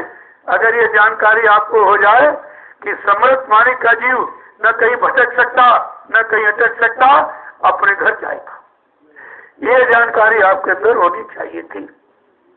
तो धीरे धीरे आते जाते रहोगे। यहाँ खास सत्संग होता है जो तुम्हारे असली काम के लिए, और आम सत्संग जो बाहर जाता हूँ, जैसे अभी अब मकर संक्रांति का लगा हुआ सिद्धार्थ नगर, 26 जनवरी गणतंत्र दिवस बहराइच में लगा हुआ, होली का कार्यक्रम आपका बलरामपुर में लगा हुआ, और मुक्ति दिवस बनारस के पास चंदौली जिला में लगा। यह सब नहीं, ये सब आम सत्संग में आम आवाज को जानकारी दी जा रही। जगाए नाम की महिमा, क्योंकि बाबा जी ने कहा जन जन की जबान पर जब जय गुरुदेव नाम आएगा, सच्ची स्वतंत्रता का मानो तब आनंद उठाएगा। असली आजादी जब होगी जब हर एक के मुख से ये नाम निकलने लगेगा, तो उसके विचारों में और सोच में और कर्मों में सब सत्यता ही दिखाई देने लगेगी। ऐसे थोड़ी नाम लाएगा। अरे पिछले नामों से काम हो गया होता तो इस नाम को लाने की जरूरत ही क्या थी, उन्हीं नामों से काम होता। लेकिन एक नाम एक ही युग में काम किया, सतयुग में हरि नाम काम किया, त्रेता में राम नाम ने काम किया, द्वापर में कृष्ण नाम ने काम किया। और काम कैसा? समाज देश की व्यवस्था बनाई गई, धर्म की स्थापना और दुष्टों का संहार और भक्तों की मदद, इतना तो काम हुआ है। लेकिन जीवात्मा जगह परमात्मा से मिले, ये काम किसी युग में किसी भी नाम के द्वारा नहीं हो सकता। तब ये प्रभु नाम लाया। हिंदुस्तान की धरती पर ये जमीन जब से बनी है, प्रभु नाम का प्रचार किसी ने कराया ही नहीं। यही तो मालिक की पहचान है कि भाई असली नकली में पहचान क्या होगी, दयाल और काल में पहचान क्या होगी। कहा दयाल वो नाम लेकर के आएगा जो सृष्टि में कभी रहा ही नहीं होगा, किसी ने प्रचार भी नहीं कराया। तब ये अनामी महाप्रभु उनका अनामी धाम है। वैसे सत्यलोक से लेकर अनाम लोक तक एक ही महिमा, ये एक ही क्षेत्रफल सब है। अब कहां से कौन भेजा जाएगा, इसीलिए स्थान का नाम दे दिया गया। जितने संत आए सत्यलोक से आए, इसी सत्यलोक से। और कहा जीवात्मा को उद्धार कौन करेगा? कहा जो सत्यलोक से संत आएंगे वो जीवात्मा को जगाएंगे, काल माया के देश की पहचान कराएंगे और जगा के खड़ा कर देंगे। और कहा जब समृद्ध मालिक नाम जहाज लेके आएगा, इन जीवाबाल लगाएंगे, जगह जीव फौरन बैठ जाएंगे, अपने घर चले जाएंगे। काम वो भी ऐसा नहीं, वो काम भी, लेकिन जितना अधिकार सत्पुरुष जिनको देके भेजता हो उतना ही काम करेंगे। जानते तो सब पूरे जानकार होते, लेकिन काम उतना करेंगे जितना अधिकार मिला। क्योंकि पूरा काम करने के लिए सतगुरु पूरा, कहा वो सतगुरु पूरा आएगा। पूरा माने पूरी जानकारी, मृत्यु लोक से और सत्य लोक अलग अगम अनाम तक की जानकारी रखता है। क्योंकि जीवात्मा का जाने का रास्ता यही, हर रास्ते की जानकारी देगा, हर रास्ते का परिचय कराता, बीच में किसी लोक मंडल में छोड़ेगा नहीं और सीधे प्रभु धाम ले जाएगा। फिर वहां से जीवात्मा का आवागमन खत्म हो जाए, फिर यहाँ मृत्यु लोक में कभी जन्म नहीं होगा। ये बात तो आपको समझनी चाहिए। जय गुरुदेव। अब आप लोग अपनी बड़ी सेवा में, कोई यहाँ जरूरी सेवा कर कोई कह रहा था, तुमने कहा प्रेमियों गई यहाँ कोई जरूरी काम बनाने का, ये सब शाम को योजना बनाओ तो सुबह सफल होगी। योजना का समय काम करने तुम योजना बनाते तभी तो तुम फेल हो जाते। रात को योजना सवेरे चला तो काम हो जाएगा।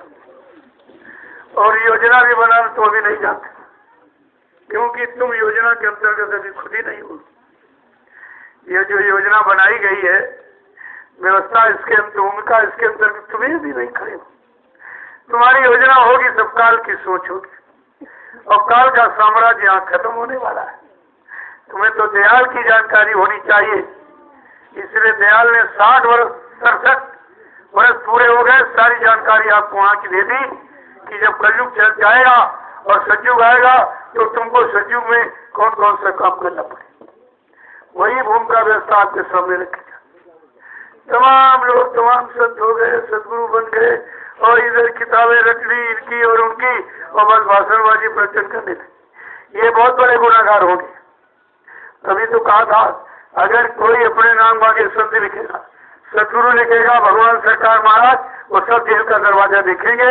क्योंकि असली संत किसे कहते हैं, सतगुरु किसे कहते हैं और परम संत किसे कहते हैं, ये जानकारी जिनके पास उसको पूरा गुरु कहते हैं। और पूरा गुरु के पास कौन सी कमाई, ये धन दौलत की नहीं, सत्य कमाई में जो पूरा उन चरणों की बंजा धूरा जो जिसने सत्य की कमाई की है, और सत्य कोष खजाना जिनके पास, उनके चरणों की धूल बन जाओ। ये खजाना सब तुम्हारे लिए ही लाए और तुम्ही को लेके जाएंगे। लेकिन जब तक बर्तन साफ नहीं कर, जैसे गंदा बर्तन हो और बच्चा रोता हो कि माँ से भोजन दे दो, भोजन क्या वो दे देगी तो बीमारी खा गया बच्चा। इसलिए कितना बच्चा रोए, अपने अनुसार जब बर्तन साफ माँ लेती है तब उसको भोजन परोसती। इसलिए तुम कितना यहाँ चिल्लाओ, कितना हल्ला मचाओ, कितने आंसू फर्जी गिराओ, ये कुछ होने वाला नहीं है जब तक अपने अनुसार उस पात्र और पात्रता नहीं बनानी जाएगी। ये मूलक धन नहीं टिकेगा, तुम्हारे अच्छे सच्चे विचार नहीं बनेंगे, आगे आने वाली भूमिका के काबिल तुम नहीं बन पाओगे। आपको तो सब तरह से बताया जा रहा, इसलिए बड़ी सूझबूझ से काम करो। अभी तो केवल भूमिका ही तो आपको बनी है, उस भूमिका का नाम है जय गुरुदेव आध्यात्मिक वैचारिक समिति। ये है, ये प्रचार समिति अभी कार्य नहीं। जब तुम प्रचार समिति नहीं कर पाए तो कार्य तुम क्या करोगे? अपने सतगुरु की जानकारी जब सारे देश में पहुंचा दो, और जब लोग निकलेंगे पीछे से बहुत अच्छे लोग आ रहे, के दिमाग में जिंदा मुर्दा की बात नहीं।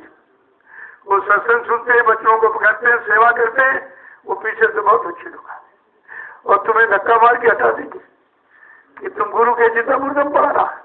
ये जिंदा मुर्दा क्या? जिंदे को जिंदा कह रहे कौन सी बुद्धिमानी, और मुर्दे में लगना ये कौन सी होशियारी? तो तुम दोनों काम नहीं कर पा रहे।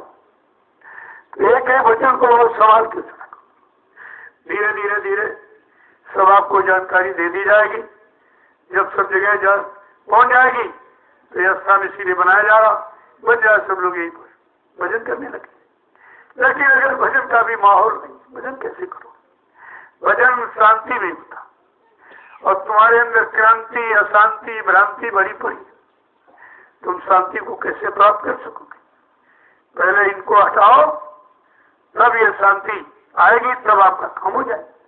तभी कहा सतयुग योगी, सतयुग योगी होगा, सब विज्ञान आत्मविज्ञान को जान जाएगी और नाम का स्मरण करके भवसागर पार हो जाएगा। विषय तो सतयुग का है। अरे कलयुग गया नहीं, सतयुग आया नहीं। यहाँ से वल्लभ चलने लगे, दूरदर्शी आवाज है, वो भूम ज्योतक हो गया, वो नेता सुहास है, वो ऐसा वैसा, और कुछ नहीं जानते। मैंने लोगों से पूछा, तुमने सुहास को देखा? तुम्हारे बाप ने नहीं देखा। कैसे थे, क्या थे कि नहीं थे?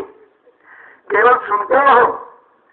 और कितनी बार सत्संग में कहा गया, बाबा जी ने कहा, अरे भाई सुभाष तो योगी, वो 4 साल का बन सकता, 100 साल का बन सकता, तुम क्या बोल चलोगे उसको? अब ये शक्तियां आई हैं, इनसे काम लिया जाएगा। काम लेना कौन जाता है? कहते हो समर्थ गुरु काम लेगा। तुम्हें नहीं मालूम कौन शक्ति किस काम के लिए आई है और कौन सा काम इससे कराया जाएगा, इसका इतिहास बनेगा, लोग इसकी पूजा करेंगे। लेकिन कहा जब मैं आवाज लगाऊंगा, मेरी दूरदर्शी प्लेटफार्म पर ये सब शक्तियां आके खड़ी हो जाएंगी, फिर इनको मैं काम दूंगा, सबको काम, तब इनकी पूजा हो जाएगी। अरे साहब, कोई संत सम्राट नहीं, संत सम्राट कौन है? सम्राट माने बादशाह, संतों का बादशाह कौन है? वो है समर्थ परम सतगुरु, वो सबका बादशाह है। ये पता नहीं कहाँ झूठी लड़ाते रहते। ये तमाम हमारे पास एप्लीकेशनें आई, तमाम लोगों ने अपनी लिखा पढ़ी की, हमने तो चुप रही है। ये बोलने का समय नहीं है, इसके लिए कह रहे हो, तुम उनका अपमान करते हो, तुम सुहास को अपना आधार बनाए हो केवल यानी धन प्राप्ति के लिए, स्वार्थ के लिए, तो उस शक्ति का अपमान होगा और आपको सजा मिल जाएगी। और मिल गई, लोगों को मिल गई। केवल सुभाष को आगे खड़ा किया कि नेताजी के नाम पर लोग सेवा दे देंगे, लोग व्यवसाय कर देंगे, गाड़ियां लेंगे, और वही हुआ। और जवाहर बाग उसका प्रमाण है, चल करके राख हो गया, बच नहीं बचा। ये है किसी शक्ति को अपना स्वास्थ्य रोग लालच का आधार बनाओगे तो प्रकृति यानी सच सजा सुनाएगी। अब बेचारे वो प्रयोजनी चलेगा, सब जल भूल गए प्रयोजनी में, कुछ इधर उधर भाग के निकल गए और जेल में बंद कर दिया, सड़ रहे वो बेचारे। ये आपने उस सुभाष को अपना आधार बनाया स्वार्थ लोभ लालच का, ये दुर्गति तुम्हारी हुई है। ये तो समृद्ध मालिक है, अगर इसको जो लोग अपने स्वार्थ लोभ लालच का आधार बनाते, उनकी कितनी बड़ी दुर्गति होगी ये उनको खबर ही नहीं है। ये काम को मालूम, जो परमात्मा के लिए आया उसका प्रयोग स्वार्थ में कर रहे हो, फोटो रख करके ये लाभ, वो सेवा, ये पैसा, वो सामान, क्या है? यानी जो परमात्मा के लिए आया उसको व्यापार का आधार बनाया। ये कितनी बड़ी इसकी सजा है, ये समय सब बता देगा। मैं तो केवल इशारा ही करता हूँ और इशारा करने का आपको आदेश हुआ है, बाकी तो कुछ हुआ नहीं। जैसे जैसे मालिक का आपको आदेश मिलता जाएगा मैं आपके काज से पहुंचाता जाऊँ। मेरे पास कुछ नहीं, ये सब उन्हीं की अमानत दौलत है। वो किससे काम लेने पहले भी कहा कि बच्चा किसी के सर पे देवता, किसी सर पे भूत बैठाल कर, अरे हम तो तुम्हारा काम करा देंगे, तुम अपना निशाना शत्रु करो।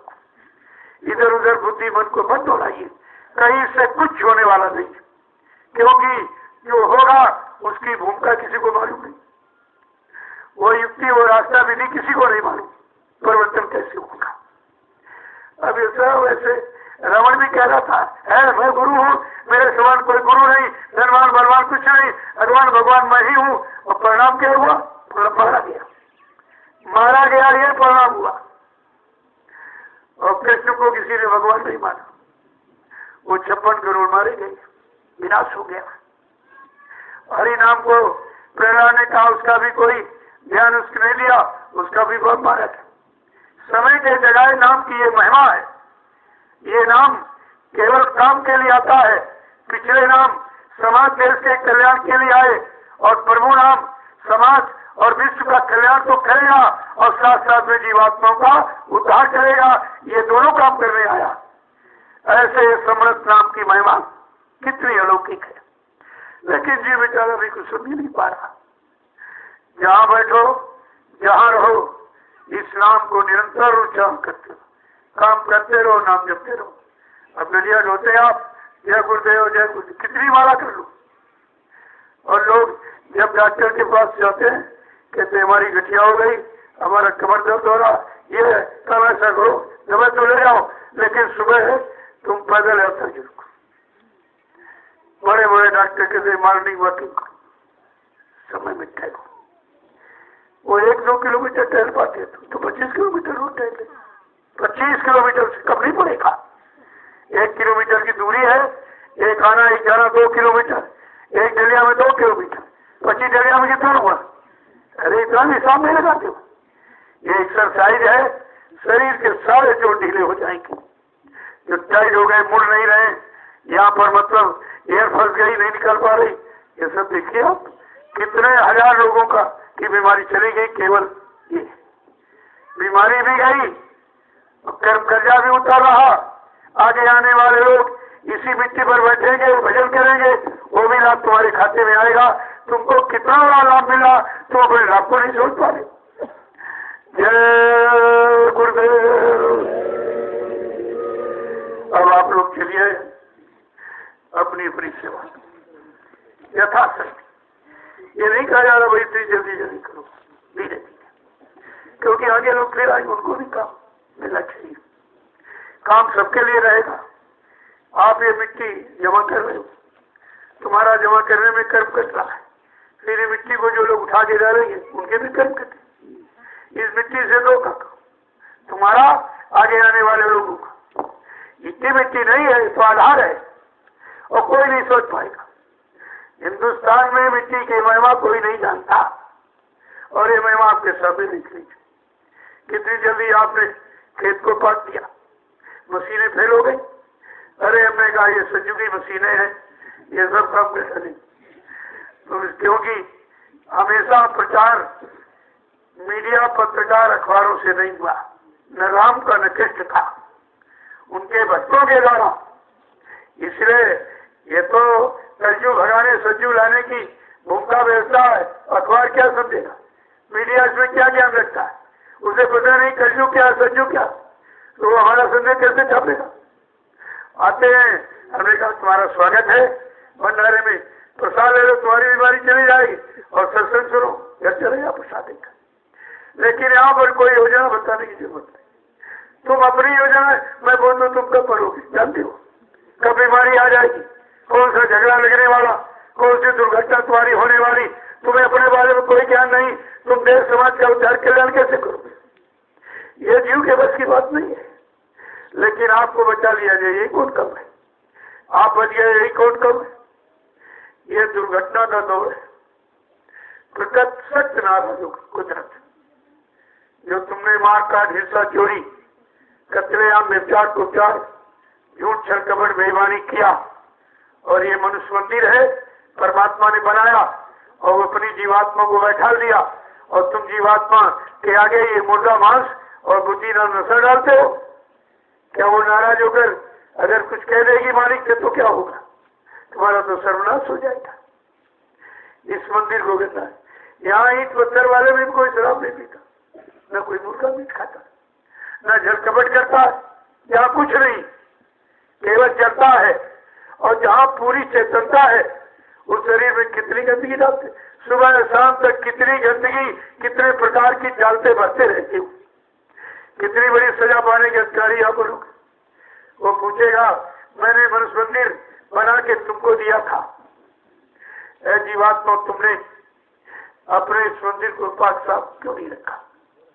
और तूने जो वादा किया था कि है मुझ पर कृपा कर दे, देखो प्रभु नाम की तरफ इशारा हुआ। अब प्रभु कृपा करो यही भांति सब तज भजन करम सिद्धा। जीवात्मा का कल्याण प्रभु नाम से हो गया। लिखा तो रामचरितमानस है लेकिन महिमा प्रभु नाम की गोसाई महाराज लिखे, क्योंकि उन्होंने कलयुग में रहकर त्रेता का इतिहास लिख दिया। ये दिव्य दृष्टि है। बहुत बड़ी वर्तमान आगे पीछे सब लिखती है। त्रेता का इतिहास समृद्ध संत ने कलयुग में लिख दिया। पहली बात नहीं याद देखी। इतिहास त्रेता का लिखा, जगा रहे कलयुग के जीवों को। उसमें महिमा है। उसमें एक कांड उन्होंने रखा है, उत्तर कांड, जिसमें सारे प्रश्नों का उत्तर मिल जाएगा और सारी समस्याओं का समाधान हो जाएगा। ऐसा उत्तर कांड लिख के रखा। जब उत्तर कांड समझ लोगे तुम्हारा सारा कर्मकांड ही ठीक हो जाएगा। लेकिन जब तक उत्तर कांड नहीं पढ़ोगे तुम्हारे पास हर प्रश्नों का उत्तर नहीं होगा। तुम काल को भी जवाब देने की ताकत रख लोगे अगर संत महापुरुषों के बच्चों को संभाल के रखो। सारे प्रश्नों का जवाब है। अब धीरे धीरे धीरे और 550 वर्ष लगभग पूरे हो गए। रामचरितमानस को पढ़ते पढ़ते सुनाते गाते हो जाते और समझ में कुछ नहीं आया। एक भी वचन किसी की समझ में नहीं आया कि रामचरितमानस लिखने का गोस्वामी महाराज का उद्देश्य क्या था, किस काम के लिए लिखा। कोई नहीं पूछा। वही हर चीज को व्यापार, हर चीज को व्यापार, बस मनोरंजन और व्यापार, इसके सिवा कुछ जानते ही नहीं इसका असली काम क्या है। और आपको धीरे धीरे इस प्रातःकालीन सत्संग मिल जाएगा। इस समय मेरा स्वास्थ्य बहुत खराब, पूरी रात देखता हूँ, इतना दर्द होता पैरों में, नींद नहीं आती है। कभी 2 दिन गैप कर लिया। उस दिन कानपुर गया था भाई जी के पास, बता नहीं किसी को, क्योंकि आप में थोड़ी सुस्ती आ जाती थी तो वही नहीं कराया। चलो फिर तुरंत वापस आया, क्योंकि कितने लोग यहाँ सेवा कर रहे। हमारा फर्ज है उनकी सेवा को सुचारू रूप से कराना, इनको लगाना और इनको परमार्थी लाभ दिलाना, इनके शरीर की थकावट दूर करने के लिए प्रसाद दे देना। ये सब काम आपके साथ हो रहा है और बदले में आपसे कुछ नहीं मांगा। ये देखिए तो उधर दुनिया में देखिए, यहाँ कुछ नहीं, मिलने की तो बातें नहीं कुछ। अब पता नहीं जीव कैसे वहां उल्टा पड़ा हो, जखा हुआ, जहाँ कुछ नहीं है ही नहीं कुछ। अगर होता तो जाके पूछते पुजारी से कि तुम शंकर जी की पूजा कितने साल से कर रहे हो, क्या तुमको शंकर जी कभी मिले? उन्होंने कुछ कहा तो ये ले रहे हो क्या? इसके लिए कहा कि हमारे नाम पर दक्षिणा लेना, हमारे नाम पर पैसा लूटना, हमारे नाम पर सामान लेना, ये कहा उन्होंने। तो समझ में सब है। जब उसको नहीं मिला तो तुमको एक दिन में कैसे मिल जाए? ये है जड़ की जड़ता। एक काल ने ये जड़ता बनाई, इन जीवों को जड़ता में फंसाए रहो। अगर नहीं फंसाओगे तो चेतन की तरफ चले जाएंगे, निकल जाएंगे। और तुम्हारा विषय चेतन का, क्यों जीवात्मा चेतन है, चेतन देश की रहने वाली है, वहां से जो शक्ति आएगी वो भी चेतन, जो नाम लाएगी वो भी चेतन। सब चेतन से चेतन का काम होगा और जड़ का काम जड़ से होगा। इस बात को आपको पकड़ के रखना। जय गुरुदेव। अब आप अपनी अपनी सेवा में जाओ। थोड़ा समय रह गया है, जो लोग जाना चाहते हैं उनको आदेश हो गया, आप जा सकते हो, क्योंकि अभी आए होते चाहते थे, कुछ लोग महीनों से रह रहे हैं। अब जिनको जितना समय रहकर लाभ मिलना हो तो दिन दिन रहेंगे आप, और जिनको लाभ नहीं, कोई कमाई नहीं, वो फर्ज बच जाएंगे। उनको यहाँ कुछ समझ नहीं आ रहा। बैठे यहाँ घर दिखाई दे रहा, बैठे यहाँ दुकान दिखाई दे रही, बैठे यहाँ व्यापार दिखाई दे रहा, बाल बच्चे दिखाई दे रहे, लेकिन गुरु दिखाई नहीं देता।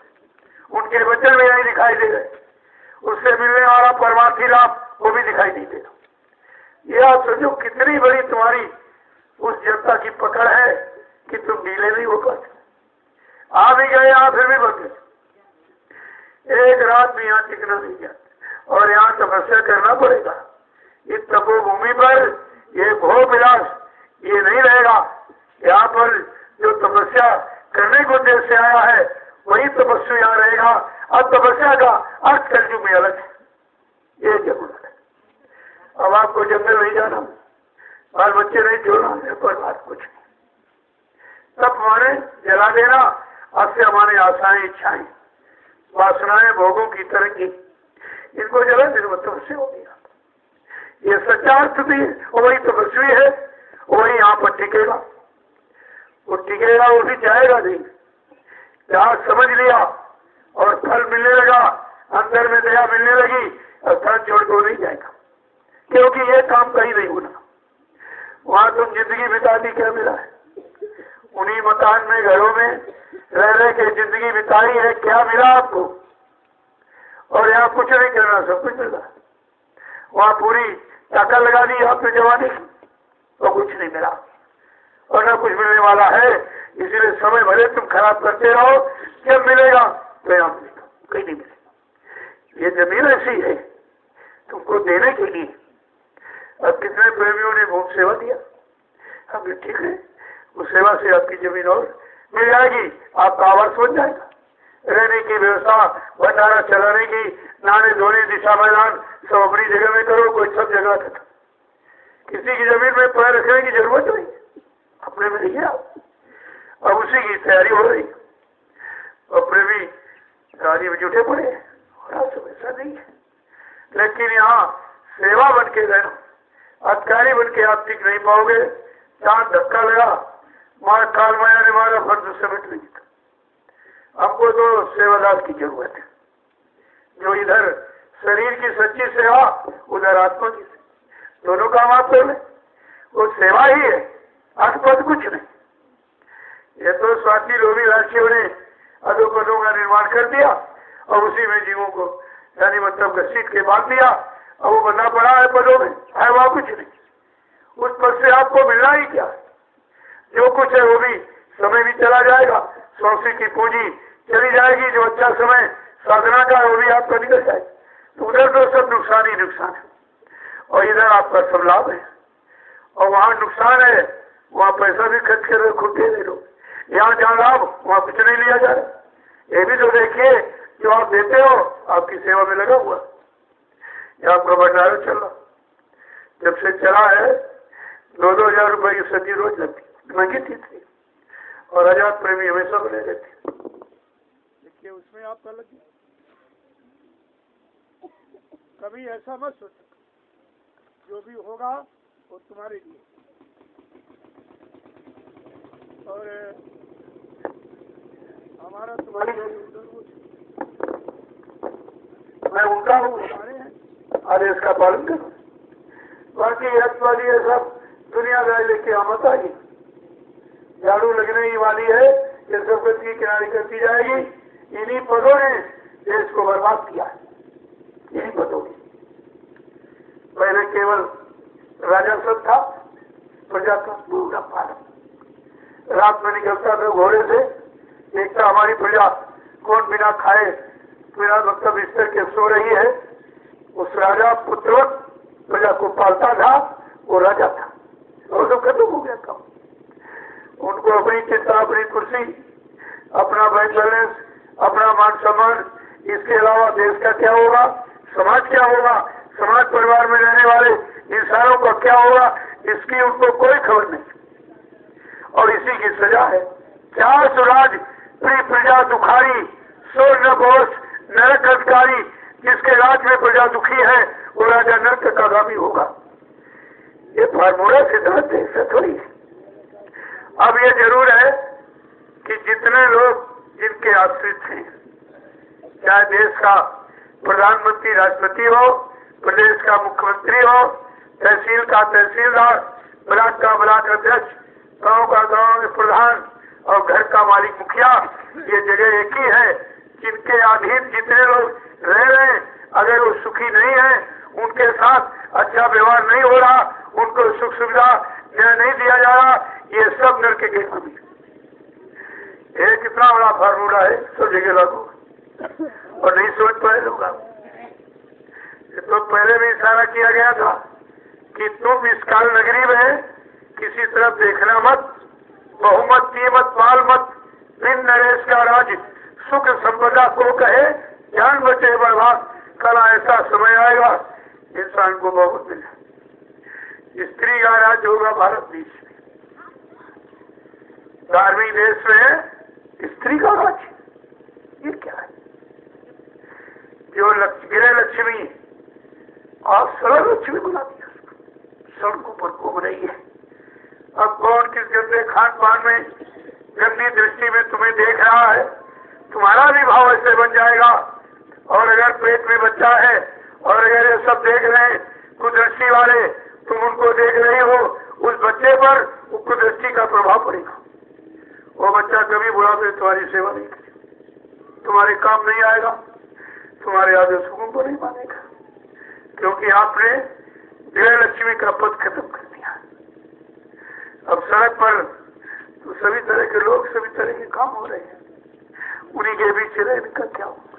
कितनी बड़ी दुर्गति का साम्राज्य बना दिया, हर जगह स्त्री को लगा दिया, हर जगह कि स्वतंत्र हुए बिगड़े नारी। जहाँ स्वतंत्रता हुई नारी बिगड़ जाएगी।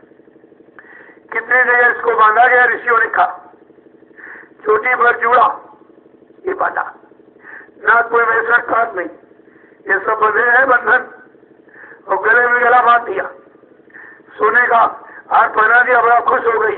उसको मालूम थोड़ी है बंधन है, उसे क्या मालूम। और सोने में कलयुग बैठा है, कलयुग सोने में बैठा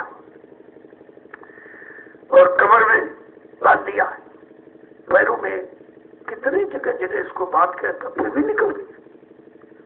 इतने बंधनों में बांध के रखा ऋषि मुनियों ने, और उस तालीम शिक्षा को खत्म किया और सड़कों पर घूम रही।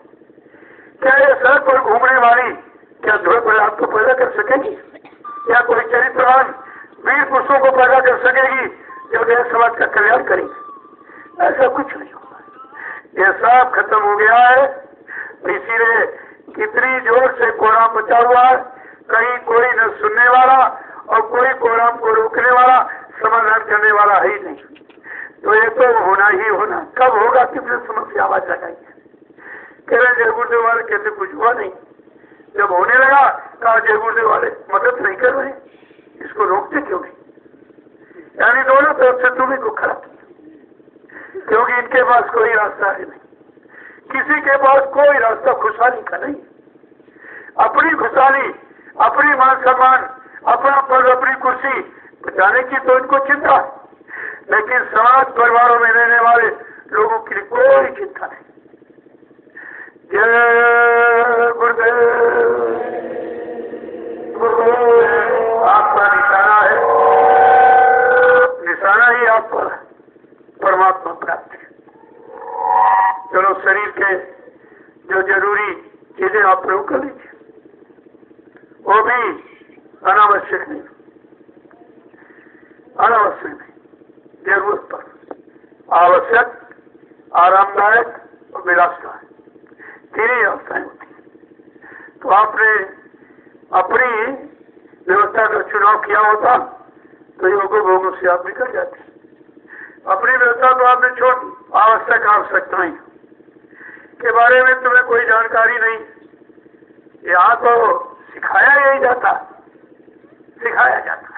यहाँ पर लूटो खाओ मौज उड़ाओ ये मंत्र सिखाया जाता है और इंसान की जरूरत चीजों पर पाबंद लगाया जाता है। ये सिद्धांत इनका है। क्या होगा देश का, क्या होगा इनका? जो जिम्मेदारी लिए बैठे हैं कोई जिम्मेदारी नहीं निभा रहा। इनको अपने आत्मा की जिम्मेदारी नहीं मालूम कि मेरी आत्मा का जिम्मेदार कौन है। मेरे शरीर को निरोग रखने वाला, विषयों से हटाने वाला, शाकाहारी सदाचारी ब्रह्मचारी बनाकर इस स्थिति को लाने वाला कौन है? इनको तो कुछ भी ज्ञान नहीं। तो आपको ये सब धीरे धीरे समझना चाहिए। जय गुरुदेव, जय गुरुदेव।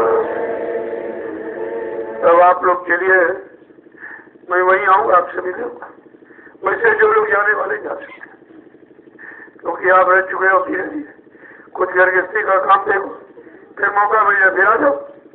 ये तो तुम्हारा घर, यहाँ किसी से पूछने की जरूरत नहीं है। अब ये है जो व्यवस्था बनी हुई व्यवस्थित ढंग की, उसके अनुसार आपको रहना चाहिए। जब तुम्ही लोग अपनी व्यवस्था बिगाड़ दोगे तो यह कुछ नहीं रहेगा। व्यवस्था मतलब कोई अधिकार नहीं जमाना। जब कोई कार्य विधि विधान सिस्टमेटिक ढंग से करोगे तो जल्दी हो जाएगा, कम समय में कम लागत में हो जाएगा। और वो उलझ जाओगे तो कुछ नहीं होगा। तो जो व्यवस्था बनाई गई है वो आपके लिए है।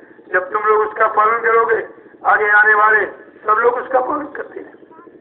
लेकिन किसी के फिरके में मत, बहुत अभी आएंगे और तमाम सब जय गुरुदेव नाम आगे लगा दिया और जय गुरुदेव का काम पूछे।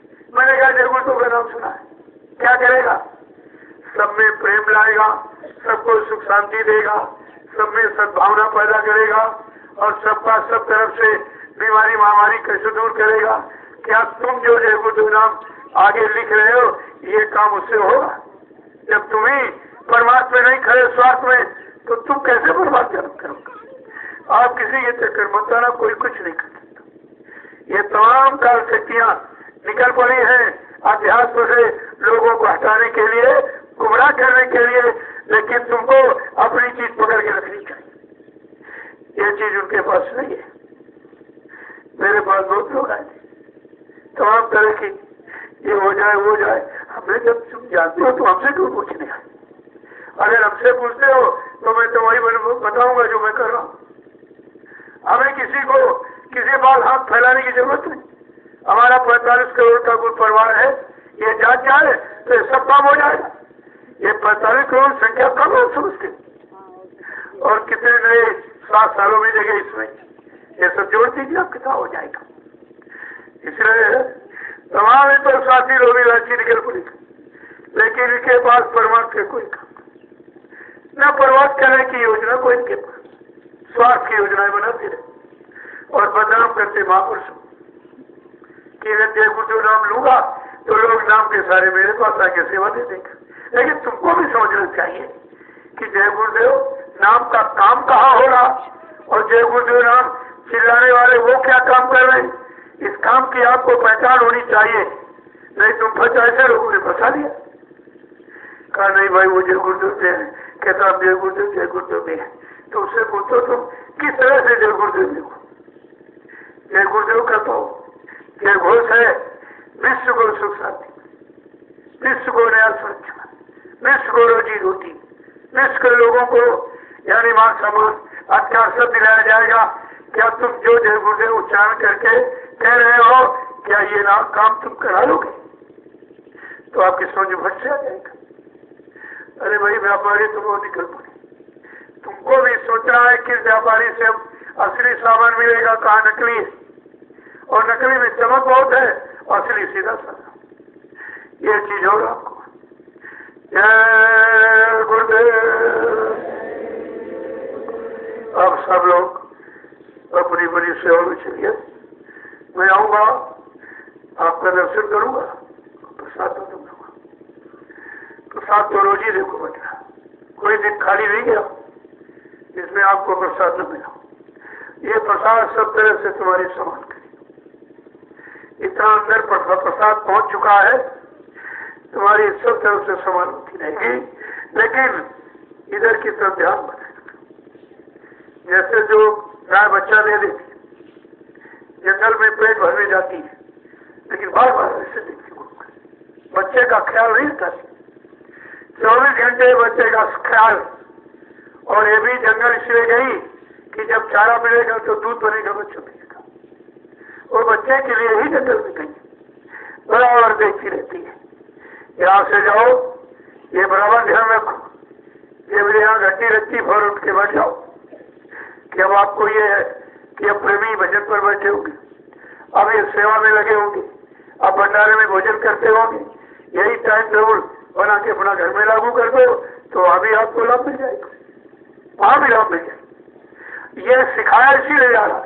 अब तुम केवल यही रहते ठीक, इसके बाद फिर वही काम करते, तो मतलब तुम्हारा क्या हुआ? जब सीखने अभ्यास करने आए हो, ये अभ्यास घर तक ले जाओ, वहां भी लागू करो, सबको सबक और ज्ञान मिल जाएगा।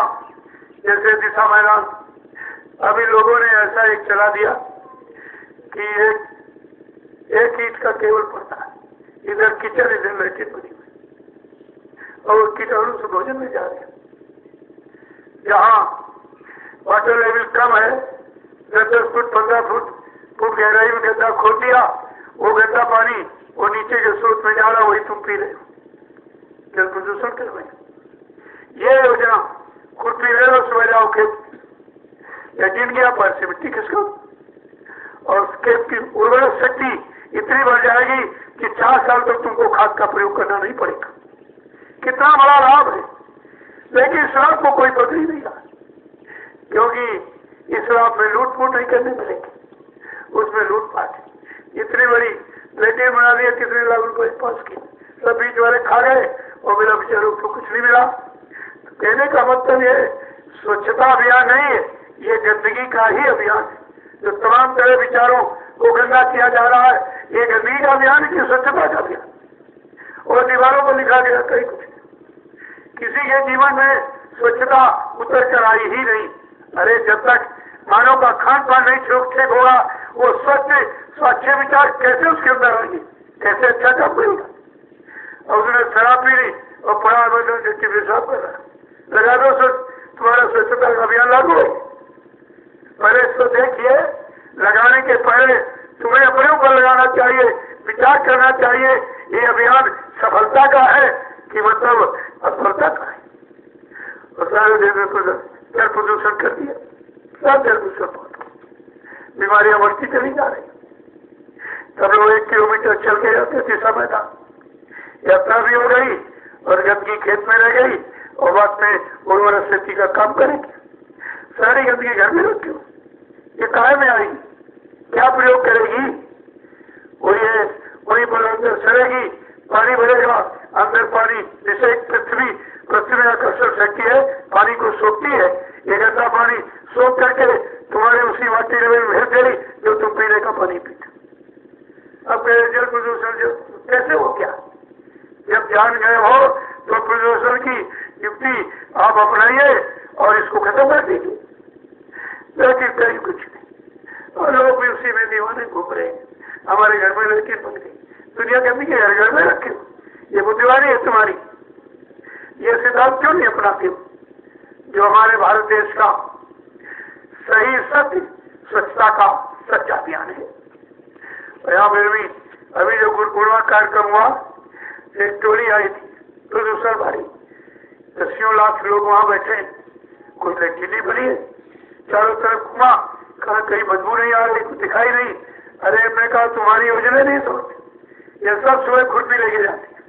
और गड्ढा किया, लैट्रिन की अपना पर से मिट्टी खिसका दी, रोज करते रहे गंदगी न प्रदूषण, गड्ढा अपने आप बंद हो जाएगा। आपको कुछ करने की जरूरत नहीं, केवल समझने की जरूरत। कितना बड़ा आपने ये धरती के साथ उपकार कर दिया कि फसल अच्छी होगी। ये आपकी सेवा नहीं क्या है? ये भी तो सेवा है। इस साथ तुमसे जितना कुछ था लाभ वाला सब छीन लिया और चीज करके तुमने नखरा कर दिया तुमको, अब तुम परेशान होनी बात है। इतनी बीमारियां नित्य नहीं। बाबा जी ने बहुत पहले कहा आगे ऐसा समय आ रहा है इन सबकी बुद्धि इतनी खराब हो जाएगी तो मतलब ये समझ नहीं पाएंगे।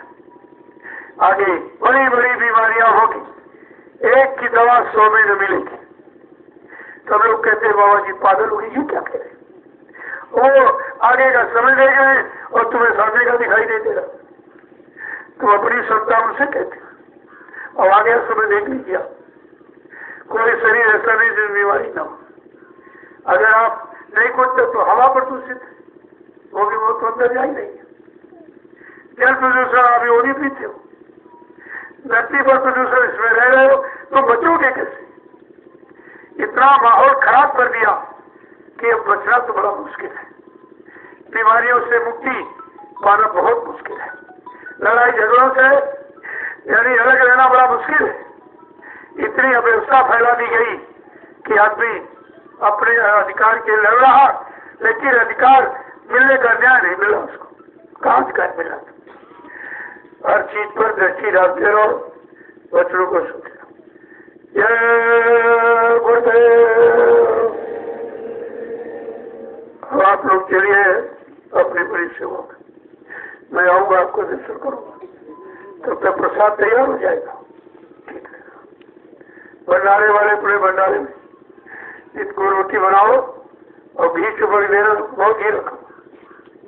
प्रेमियों ने बहुत दिया है, सब रखा, मैं तो खाता नहीं हूँ। चुपड़ देना, नमक डाल देना, हरी मिर्च से देना, एक मूली दे देना और थोड़ा सा गुड़। वैसे जो गुड़ तो वहां आपको बचता है, वहां जो परिश्रम कर रहे हैं, गुड़ थकावट दूर करता। गुड़ में कितने गुड़ है तू कोई जानते नहीं, तभी इसका गुड़ नाम रखा गया। इसमें सब गुड़ ही गुड़ है और गुड़ कहीं नहीं कुछ, ऐसा गुड़ है। अब गुड़ वाला झगड़ा कर दिया, शक्कर ले आए, शक्कर ले आया करो, शुगर ले आए, शुगर ले आया तो शुगर की बीमारी पक जाए। अरे भाई शुगर खाओगे तो शुगर तो बनेगा ही। तो बात तो समझने की है, लेकिन तालीम यानी शिक्षा बदल गई और मतलब पाश्चात्य देशों की नकल करना शुरू किया। सब परेशान, सब परेशान। वेशभूषा तो महंगी, अंडा फंडा खाना, मुर्गा मीट खाना, दारू फारू पीना, ये पाश्चात्य देश की नकल आपने की है। इसलिए पाश्चात्य में जो भोग भाव बन गया वही भोग वासना तुमको तंग कर रही। बात आप समझते ही नहीं। ये प्राकृतिक देश प्रकृति के गोद में बैठा हुआ और प्रकृति हर तरफ से इसका पालन पोषण करती है। 4 महीने गर्मी, 4 बरसात का छाया। ये शरीर के लिए स्वास्थ्यप्रद है और प्रकृति ने अपनी गोद में आपको लिया है, लेकिन तुम उसी प्रकृति कुदरत के खिलाफ ही काम कर रहे हो। जिसकी गोद में बैठे हो उसके खिलाफ करोगे तो तुम्हारा बचाव होगा कि तुम्हारा नुकसान होगा।